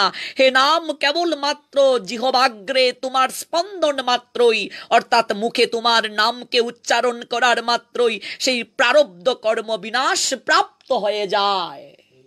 হাজার হাজার বছরের যে প্রাক্তন খারাপ কর্ম, ওই খারাপ কর্ম অবিরাম ব্রহ্ম চিন্তা করলেও কখনো দূরীভূত হয় না, কিন্তু এই জিহ্বা দ্বারা আমরা যদি শ্রদ্ধা সহকারে কেবল ভগবানের একটা নামকে উচ্চারণ করি, তৎক্ষণাৎ সমস্ত পাপ স্খলিত হয়ে যায়। এত চমৎকার নামের মহিমা দিয়েছেন। এই জন্য সন্তানের নাম রাখবেন বৈদিক নামে, ছেলের নাম রাখবেন ভগবানের নামে, মেয়ের নাম রাখবেন রাধারানীর নামে, মেয়ের নাম রাখবেন দেবীর নামে।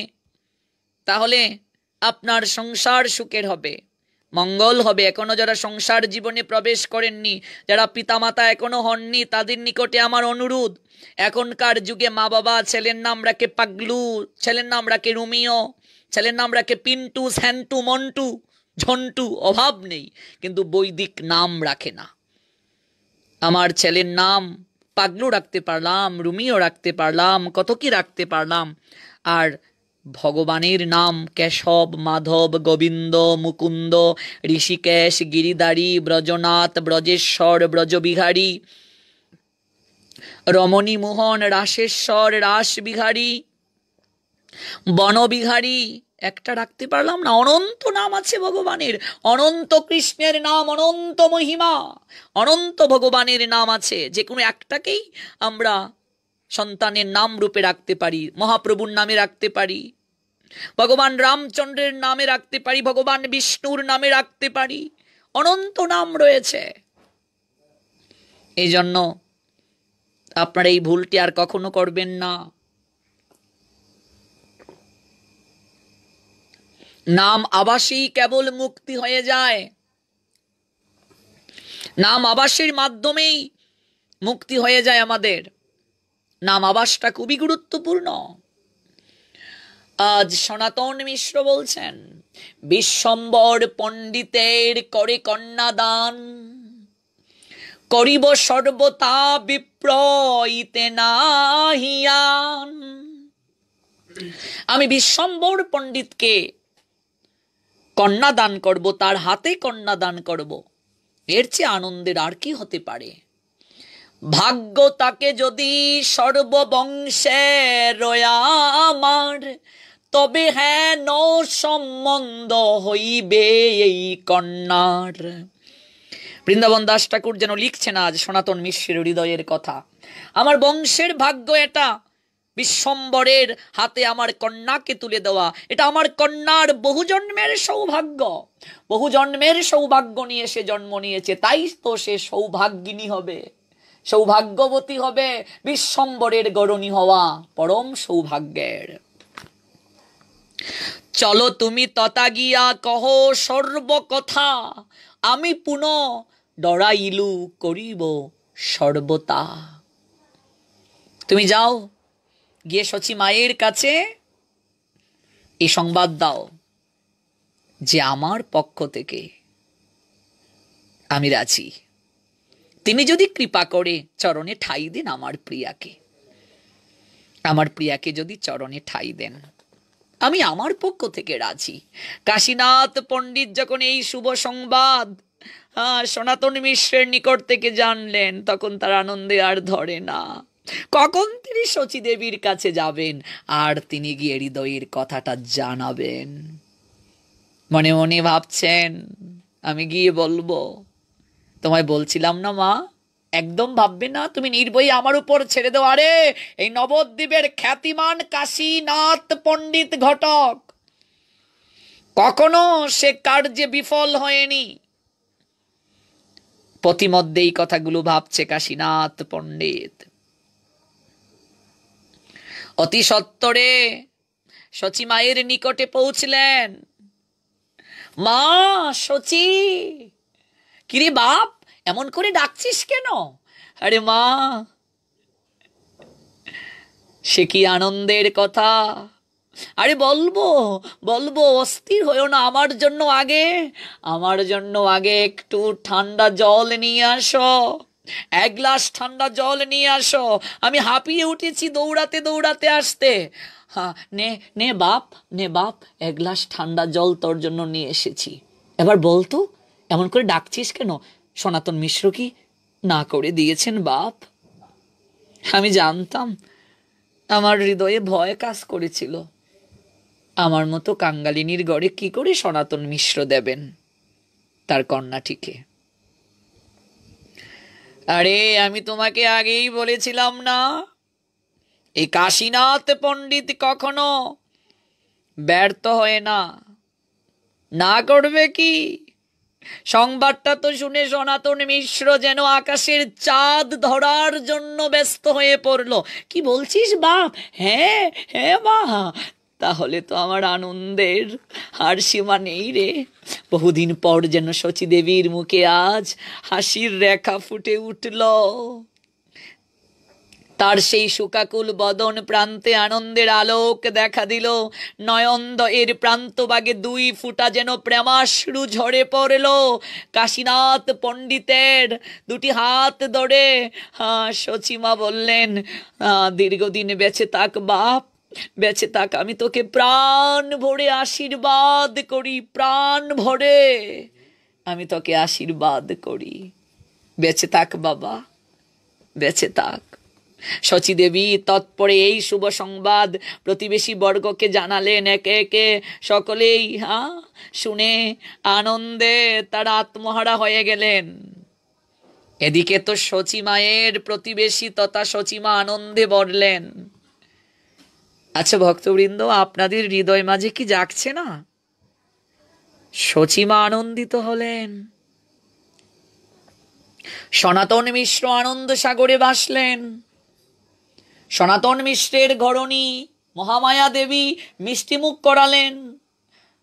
তারই কন্যা সম যা বিধুমুখী, সেও ঘটককে যথাযোগ্য আপ্যায়ন করলেন। কিন্তু প্রিয়াজির হৃদয়ের ভাবটি কি হবে? কখনো কি আপনাদের মনে এই প্রশ্নটি জাগছে না শ্রবণ করতে করতে? প্রিয়াজির হৃদয়ে কি অনুভব হতে পারে? গঙ্গার তীরে বসে কত ভাবনা, সখী কাঞ্চনাকে জড়িয়ে ধরে কত হৃদয়ের কথা খুলে বলা, কখনো বা ভগবান বিষ্ণুর চরণে কেঁদে কেঁদে প্রেমাঞ্জলি নিবেদন করে ওই গঙ্গার তীরে হেঁটে যাওয়া সেই গৌরবর্ণের যাকে দেখেছিলেন তাকে পাওয়ার আকিঞ্চন ব্যক্ত করা। আজ স্বয়ং ঘটক আসলো, যাকে তিনি হৃদয়ে অনুদ্যান করেন, তার জন্য প্রিয়াজিকে চাইতে। কি হতে পারে প্রিয়াজির হৃদয়ে মাঝে এই মুহূর্তে অনুভব? শুনতে কি ইচ্ছে হচ্ছে না? নিশ্চয়ই শুনতে ইচ্ছে হচ্ছে। তাহলে যে যুক্ত থাকতে হবে কায় মনোবাক্যে। প্রিয়াজি যখন অন্দর মহল থেকে কথাটা শুনলেন, আনন্দে আবেগে তার নয়ন মুদ্রিত হয়ে গেল। দুর্লভ বস্তু আজ বুঝি লাভের সোপানে অগ্রসর হচ্ছে। কত কি উচ্ছ্বাস! এই আনন্দ একা তো উপভোগ করা যায় না, এই আনন্দ একা উপভোগ করা যায় না। সখী কাঞ্চনা, কাঞ্চনাকে ডাকলেন। কিরে প্রিয়া, এমন করে ডাকছিস যে? সখী রে, আজ আমার বড় আনন্দের দিন সখী। এমন কি আনন্দের দিন হলো যার কারণে এমন করে আমাকে ওই ভর দুপুরেই ডাকছিস? জানিস সখী, আমি বাতায়ন খুলে যার জন্য প্রতীক্ষার প্রহর গুনতাম, আমি হৃদয়ের সিংহাসনে যাকে প্রেমাঞ্জলি নিবেদন করতাম, যে প্রেমের ধূপ দীপ দ্বারা আরতি করতাম, আরে তা তো নিত্যই শুনি। আসল কথাটি খুলে বল সখী রে, আজ আমায় বলতে দে, বলতে দে সখী। আজই তো কেবল বলার সময় সখী, আমাকে তুই বলতে দে।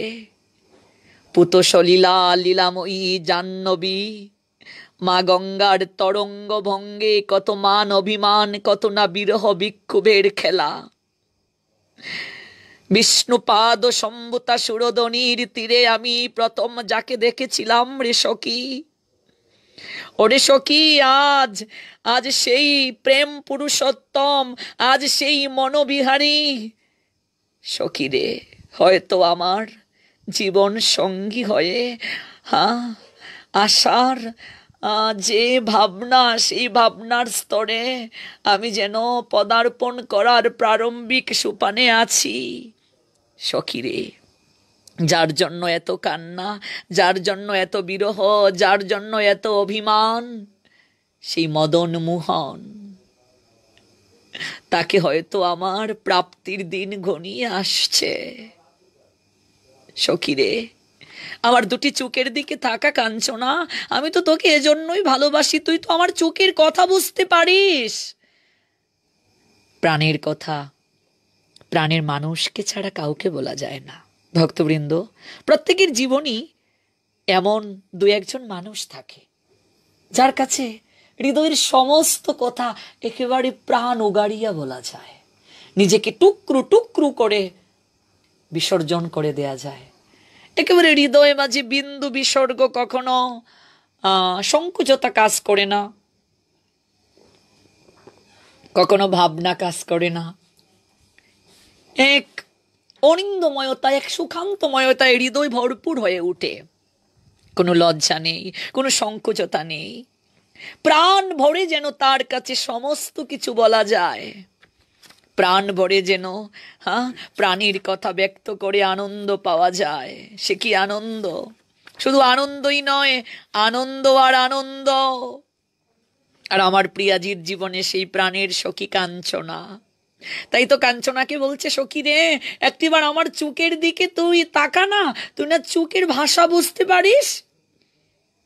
সখী, তুই কি আমার চোখে কিছু পরিলক্ষিত হতে দেখছিস? সখীরে, এটা আমার পরম প্রাপ্তি। আমি এই শুভ কণ্ঠীর জন্যই তো আমি আজ থেকে বহুদিন যাবৎ প্রতীক্ষার প্রহর গুনেছিলাম সুদীর্ঘ। এতটা দিন আমি অতিক্রম করে এসেছি। সখীরে, কি কোণে দেখি নুগুড়া কিবা মোর হইল, নিরবধি গুড়া রূপ নয়নে লাগিল, চিত নিবারিতে চাহি নহে নিবারণ। সখীরে, তখন না বলেছিলাম বাসুগুস বলে গুড়া রমণী মোহন। যে গুড়া চাঁদ আমার মনকে হরণ করলো। সখীরে, আমাকে সমস্ত কিছু ভুলিয়ে দিল, পাগলের মতো তার রূপের সাগরে আমাকে ঝাঁপ দেওয়ালো। সেই রূপের ফাঁদে পড়ে, রূপের মাঝেই শুধু নয় অপরূপ মহারূপে পড়ে আমি সমস্ত কিছু বিলিয়ে দিয়েছিলাম।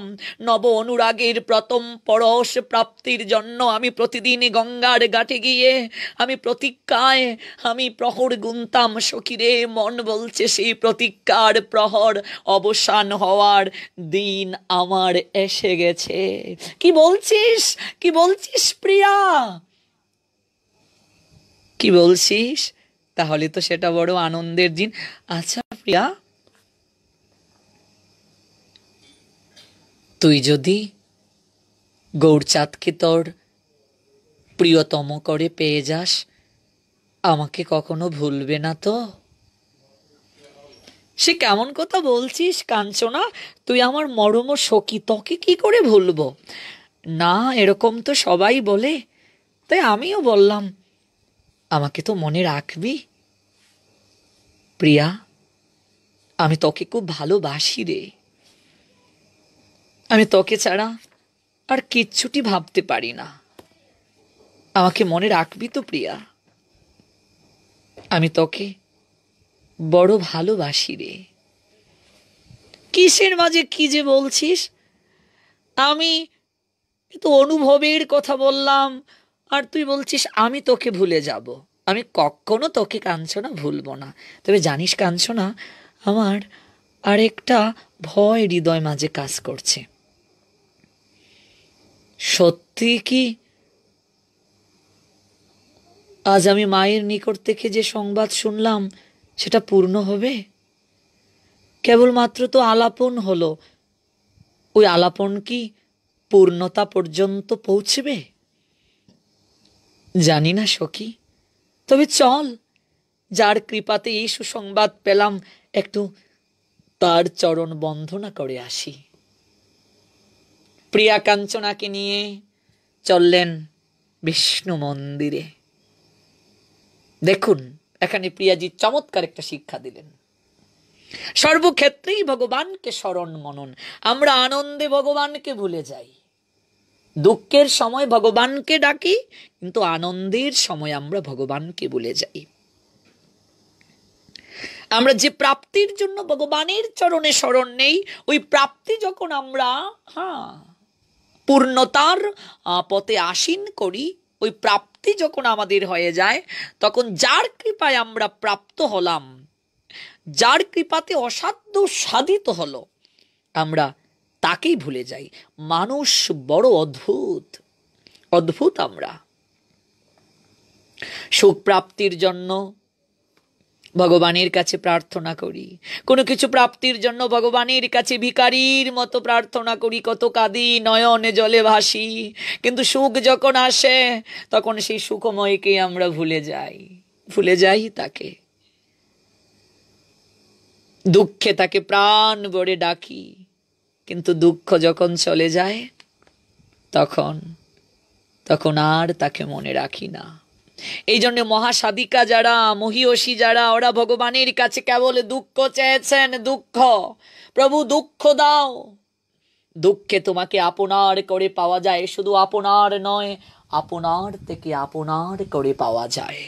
দুঃখ দাও। এই যে আজ ভগবান রামচন্দ্রের আবির্ভাব তিথি, এই ভগবান রামচন্দ্রের অপ্রাকৃত কৃপা পেয়েছিলেন সাধক তুলসীদাস। তুলসীদাস ভগবান শ্রী রামচন্দ্রের অপ্রাকৃত কৃপা পেয়েছিলেন, এবং সেটাও দুঃখ পেয়ে। দুঃখ যদি মানুষের জীবনে না আসে, তাহলে সে কখনো ভালোবাসাকে পূর্ণরূপে উপলব্ধি করতে পারে না। প্রেমিক প্রেমিকার জীবনে যদি দুঃখ না আসে, বিরহ না আসে, তাহলে কখনো পূর্ণরূপে প্রেমটাকে উপলব্ধি করতে পারে না। কারণ বিরহের অনলে পুরে পুরে ভালোবাসা খাঁটি হয়ে যায়, খাঁটি। বিরহের অনলে পুরে পুরে ভালোবাসা খাঁটি হয়ে যায়। এই জন্য প্রতীক্ষায় থাকা ভালো। মিলন হয়ে গেলেই তো তৃপ্তি। প্রতীক্ষা মানে কি? মিলনকে মধুর করার সুপানি নিয়ে যাওয়া। বিরহ ভালোবাসাকে খাঁটি করে। আজ শ্রীমতী রাধারানী 100 বছর কৃষ্ণ বিরহে ছিলেন বলেই আজকে রাধারানী এতটা মহিমান্বিত হলেন। আর রাধারানীর সেই বিরহকে সম্মান দেওয়ার জন্য, ওই রাধারানীর বিরহটাকে উপলব্ধি করার জন্য, রাধারানীর বিরহের মূল্য দেওয়ার জন্য, রাধারানীর বিরহ যন্ত্রণাটাকে হৃদয়ে মাঝে অনুভূত করার জন্য আমার ব্রজেশ্বর ভগবান শ্রী গোবিন্দ গৌর সুন্দর হয়ে নবদ্বীপে আসলেন। ব্রজের রাধা বিনোদিনী সে হইয়াছে কলঙ্কিনী, রাধার প্রেমঋণ সুদিবার তরে আমি আসি নইদাপুরে। বিরহ মানুষের জীবনে আসা উচিত। দুঃখ না আসলে কখনো মানুষ সুখ লাভে যত্নবান হয় না। এই জন্যই তো সাহিত্যিক, কবি, এমনকি কল্পনা বিলাসী যারা, তারা সবাই বলেন দুঃখের মতো পরশ পাথর আর কিছুই হতে পারে না। দুঃখটা পরশ পাথরের ন্যায়। আজ যেহেতু ভগবান রামচন্দ্রের আবির্ভাব তিথি, এই তিথিতে আমরা বিষ্ণুপ্রিয়া চরিত কথার তৃতীয় রজনীতে বিষ্ণুপ্রিয়া দেবীর সঙ্গে আমার গৌর সুন্দরের শুভ পরিণয়ের প্রথম পর্বটি শ্রবণ করছি। আমরা একটু শ্রবণ করছি ভগবান শ্রীরামচন্দ্রের প্রিয় ভক্ত তুলসী দাসের কথা। কারণ ভক্তের চরিত কথা শ্রবণে ভগবান সবচেয়ে সন্তুষ্ট হন, আর এটাই হবে ভগবান রামচন্দ্রের চরণে অঞ্জলি নিবেদন। তুলসী দাস তিনিও দুঃখের মাঝে অপ্রাকৃত কৃপা লাভে যত্নবান হয়েছিলেন। কারণ তুলসী দাসের স্ত্রীর নাম ছিল রত্না। বিবাহের পর সেই রত্নাকে তিনি কখনো বাবার বাড়ি বেড়াতে যেতে দেন নাই। এতটা ভালোবাসতেন স্ত্রীকে, সর্বদা তার কাছে রাখতে চান। বিবাহের পর একদিনও বাবার বাড়িতে বেড়াতে যেতে দেন নাই। কতবার রত্নার ভাই এসেছে রত্নাকে নেয়ার জন্য, কিন্তু তিনি দেননি। এই নিয়ে রত্নার কত অভিমান। আরেকবার যখন আসলো তার ভাই রত্নাকে নিতে, তখন রত্না অভিমান করেই বলল, কেন এসেছিস? আজ থেকে জানবি তোদের বোন মরে গেছে। কেন এমন জায়গায় বিয়ে দিতে গেলি? এটা অভিমানের কথা। স্বামী যেতে দেয় না। ঘুমিয়ে আছেন তুলসী দাস তখন।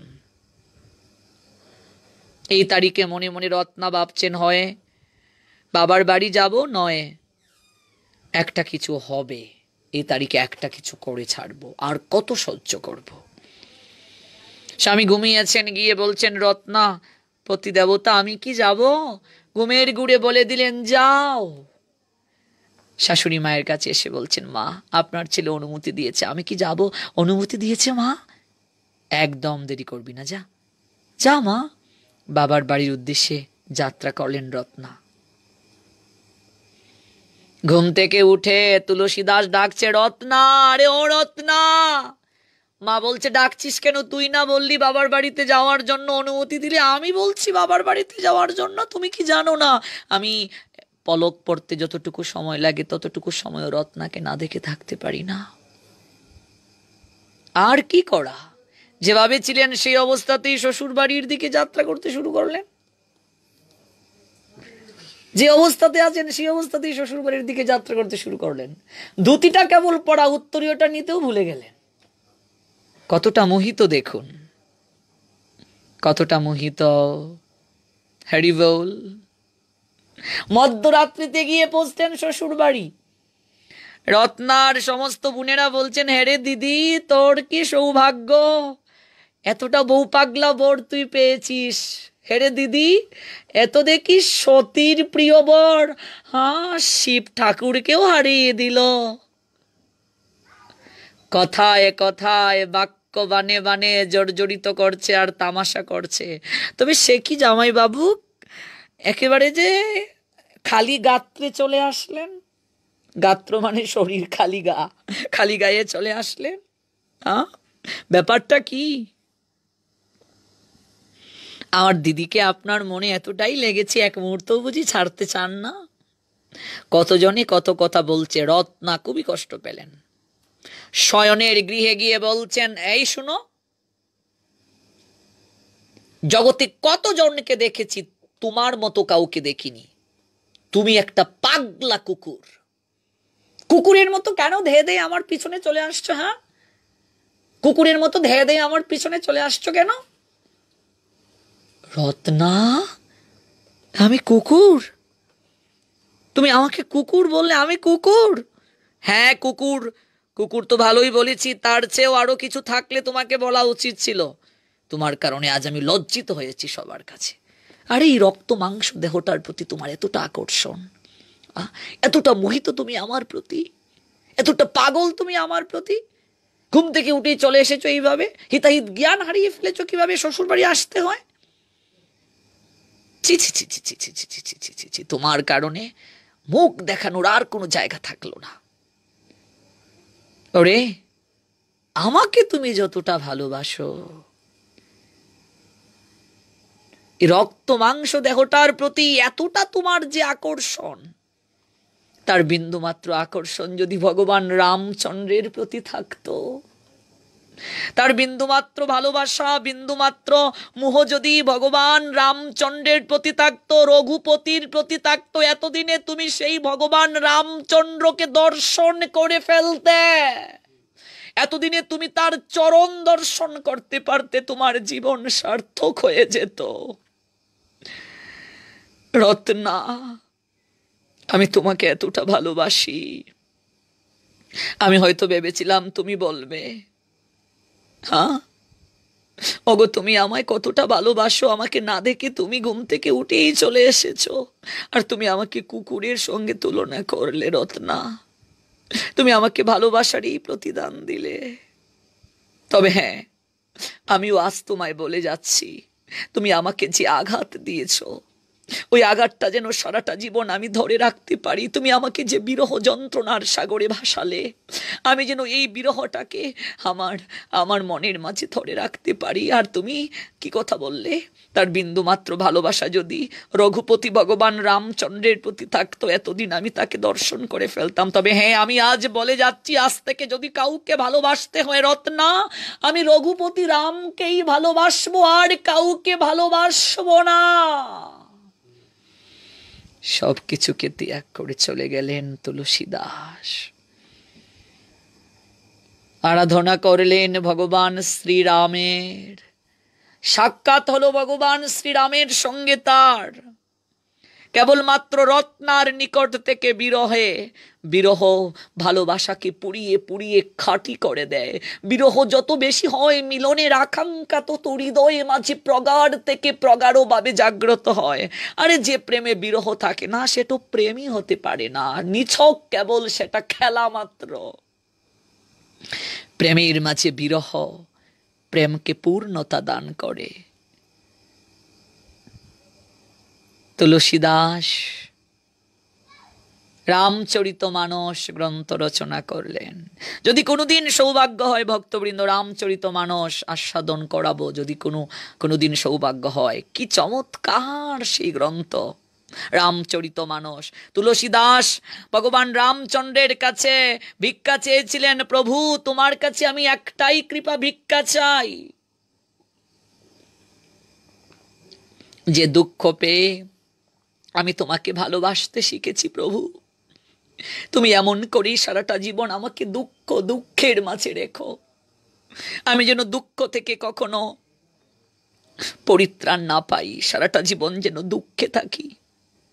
আর ওই দুঃখের মাঝে থেকে যেন আমি তোমাকে প্রাণ ভরে ভালোবাসতে পারি, আমি তোমাকে প্রাণ ভরে ভালোবাসতে পারি। ভগবান শ্রীরামচন্দ্রের আজকের এই শুভ আবির্ভাব তিথিতে প্রেম ভক্তি অঞ্জলি নিবেদন করছি ভগবান শ্রীরামচন্দ্রের প্রতি। সেই বিরহটা জাগলো বিষ্ণুপ্রিয়া দেবীর মনে। কাঞ্চনাকে বলছেন, হেরে কাঞ্চনা, সখী সখী রে, সখী রে, আমি আবার ভাবছি রে সখী, আমি যে এত আনন্দে নৃত্যে রত হলাম, তোর কাছে সমস্ত কিছু খুলে বললাম, সখী রে, আমার কি সেই স্বপ্ন পূরণ হবে? আমার যে ভীষণ ভয় করছে সখী, আমি কি পাবো তার দর্শন, যাকে আমি হৃদয়ে মাঝে স্থান দিয়েছি, হৃদয় সিংহাসনে যাকে অনুরাগের ধূপ দীপে আরতি করছি। সখী চল না, চল না সখী, যার অপ্রাকৃত কৃপা পরবেশে এই পরম আনন্দের সংবাদটা পেলাম, একটিবার তার চরণে গিয়ে প্রেমাঞ্জলি নিবেদন করে আসি। তাই সখী কাঞ্চনাকে নিয়ে আমার প্রিয়াজি বিষ্ণুর মন্দিরে গেলেন। সেখানে গিয়ে লুটিয়ে পড়লেন প্রভুর চরণে। প্রভু প্রভু, তুমি তো অন্তরের সমস্ত কথা জানো, তোমাকে কি খুলে বলতে হয়? তুমি না ভাবগ্রাহী জনার্দন, তুমি তো সবই জানো, তোমাকে তো কিছুই বলার নেই। অজুর ধারায় ক্রন্দন করছেন, অজুর ধারায় ক্রন্দন করছেন, চোখের জলে চরণ ধুয়ে দিচ্ছেন। চোখের জলে যেন আজ হৃদয়ের কিছুটা ভাবনাকে তিনি সরিয়ে দেবেন। শাস্ত্রকারও যেন আমাদেরকে প্রত্যেকটা পড়তে পড়তে শাস্ত্রে জানিয়ে দিলেন, ডাকো, প্রাণ ভরে ডাকো, রিক্ত হয়ে নিঃস্ব হয়ে মন প্রাণ উজাড় করে ডাকো। ডাকলেই সব সন্তাপ দূর করে দিবেন তিনি, সব জ্বালা তিনি নিভিয়ে দেবেন, তোমাকে তুলে আনবেন কঠোর থেকে কোমলে, দূর থেকে নিকটে। শুধু স্মরণ মনন আর চিন্তন, এই তিন গুণেই তাকে যে বাধা যায়, তিনি সমস্ত আগুন নিভিয়ে দেবেন। তিনি যে নিজেই শ্রীমুখে বলছেন ভক্তের ভারকে তিনি বহন করেন, তিনি তো নিজেই বলছেন। তাই প্রাণ ভরে ডাকো, প্রাণ ভরে যত প্রাণ ভরে ডাকা যায় তত তিনি নিকটে আসেন, অতি নিকটে। অশ্রু বিসর্জন করো, অশ্রু জলে তাকে স্নাত করে দাও, তাহলেই তিনি আসবেন, তাহলেই তিনি ইচ্ছে পূরণ করে দেবেন। অনুরাগ নিবেদন করো প্রাণ ভরে, তিনি সমস্ত কিছু ঠিক করে দেবেন, যথাযথ সুপানে তিনি পৌঁছে দেবেন তোমাকে। প্রাণ ভরে ডাকো, প্রাণ ভরে ডাকছেন বিষ্ণুপ্রিয়া। হৃদয়ের ভাবনাগুলোকে জাগিয়ে দিচ্ছেন। জানি না প্রভু, আমি যে ভাবনা তোমার চরণে এতদিন নিবেদন করে আসছি, সেই ভাবনা কতটুকু সার্থকতার সুপানে যাবে। তবে তুমি সর্বদা আমার সহায় থেকো, সর্বদা তুমি আমার সহায় থেকো। এমন করি হৃদয়ের আর্তনাদ ব্যক্ত করছেন ভগবান শ্রী বিষ্ণুর চরণে। কখন যে পরন্ত বিকেল থেকে ওই বিকেল বেলা গনিয়ে গুদুলি লগন গনিয়ে আসলো, বুঝতেই পারলেন না। কাঞ্চনা বলছে, সখী প্রিয়া এবার চল, আরতির সময় ঘনিয়ে আসছে। প্রিয়া উঠল। গুধুলির আবছা অন্ধকার, কি যে এক অভিনব পরিবেশ। প্রিয়ার লোচন এদিক ওদিকে দৃষ্টি নিক্ষেপ করছে। গুধুলির লগনেও যেন প্রিয়া কাউকে খুঁজছেন, কিন্তু কে সেই? কাকে খুঁজছেন প্রিয়া? গুধুলির এই আবছা পরিবেশেও তিনি যেন কাউকে খুঁজছেন, প্রাণ ভরে খুঁজছেন। তার দুটি নয়ন যেন কাউকে খুঁজতে চায়, কাউকে খুঁজতে চায় যেন তার দুটি নয়ন। কিন্তু কে? কাকে খুঁজতে চায়? তার দুটি নয়ন কাকে দর্শন করতে চায়? এই যে অপ্রাকৃত মনোরথ, চারিদিকে খুঁজার যে এক অভিলাষ, এক আকিঞ্চন, এই আকিঞ্চনের অনুভব আমাদেরকে হৃদয়ঙ্গম করতে গেলে আরেকটা এপিসোড পর্যন্ত আমাদের যে অপেক্ষা করতে হবে ভক্তবৃন্দ। তবে কথা দিচ্ছি, নিশ্চয়ই যুক্ত হব আগামীকাল রাত ঠিক 8 ঘটিকায়। প্রিয়াজির চোখ কাকে খুঁজছে? এই গুদুলি লগনে কি ভাবছেন প্রিয়া? তার মন কি চাইছে? কার সঙ্গে মিলিত হতে এত আর্তনাদ? এই সমস্ত বিষয় নিয়ে আগামীকাল ঠিক রাত 8 ঘটিকায় যুক্ত হব। সেই পর্যন্ত সবাইকে ভালো থাকার বিনম্র প্রার্থনা নিবেদন করছি গৌর বিষ্ণুপ্রিয়ার রাতুল রাঙ্গাচরণে। আজকের এই রাম নবমী তিথিতে অপ্রাকৃত কথামৃতে যারা যুক্ত হয়েছেন, আপনাদের প্রত্যেককেই কৃতজ্ঞতা জ্ঞাপন করছি। যারা এখন পর্যন্ত নির্জলা আছেন, কিংবা যারা কেবলমাত্র শুধু জল পেয়েছেন, কিংবা কেউ শরবত পেয়েছেন, আপনারা সবাই কায় মনোবাক্যে এবং শ্রদ্ধার সঙ্গে এই তিথি পালনে যুক্ত থাকুন। আমাদের গুরু মহারাজ লাইভ করছেন, রাম নবমীর অপ্রাকৃত তত্ত্ব শ্রবণ করাচ্ছেন। আপনারা সিটিএস মন্দির যে আইডি, সেই আইডিতে যুক্ত হয়ে এই অপ্রাকৃত রামকথা শ্রবণে, মননে এবং আচরণে আপনারা আনতে পারবেন, যুক্ত হতে পারবেন। আপনাদেরকে বিনম্র আমন্ত্রণ জানাচ্ছি। আগামীকাল যথাসময়ে যুক্ত হওয়ার প্রতিশ্রুতি দিয়ে আজকের মতো এখানেই বিদায় নিতে হচ্ছে। সবার মঙ্গল হোক। এই করোনা ভাইরাসের দুঃসময়ে সবাই সচেতন থাকুন, অন্যকেও সচেতন রাখুন। জয় গৌর, জয় বিষ্ণুপ্রিয়া, জয় সচিনন্দন গৌর হরি, বিষ্ণুপ্রিয়ার প্রাণদন। নদিয়া বিহারী। আজকের মতো এখানেই ইতি টানছি। জয় শ্রী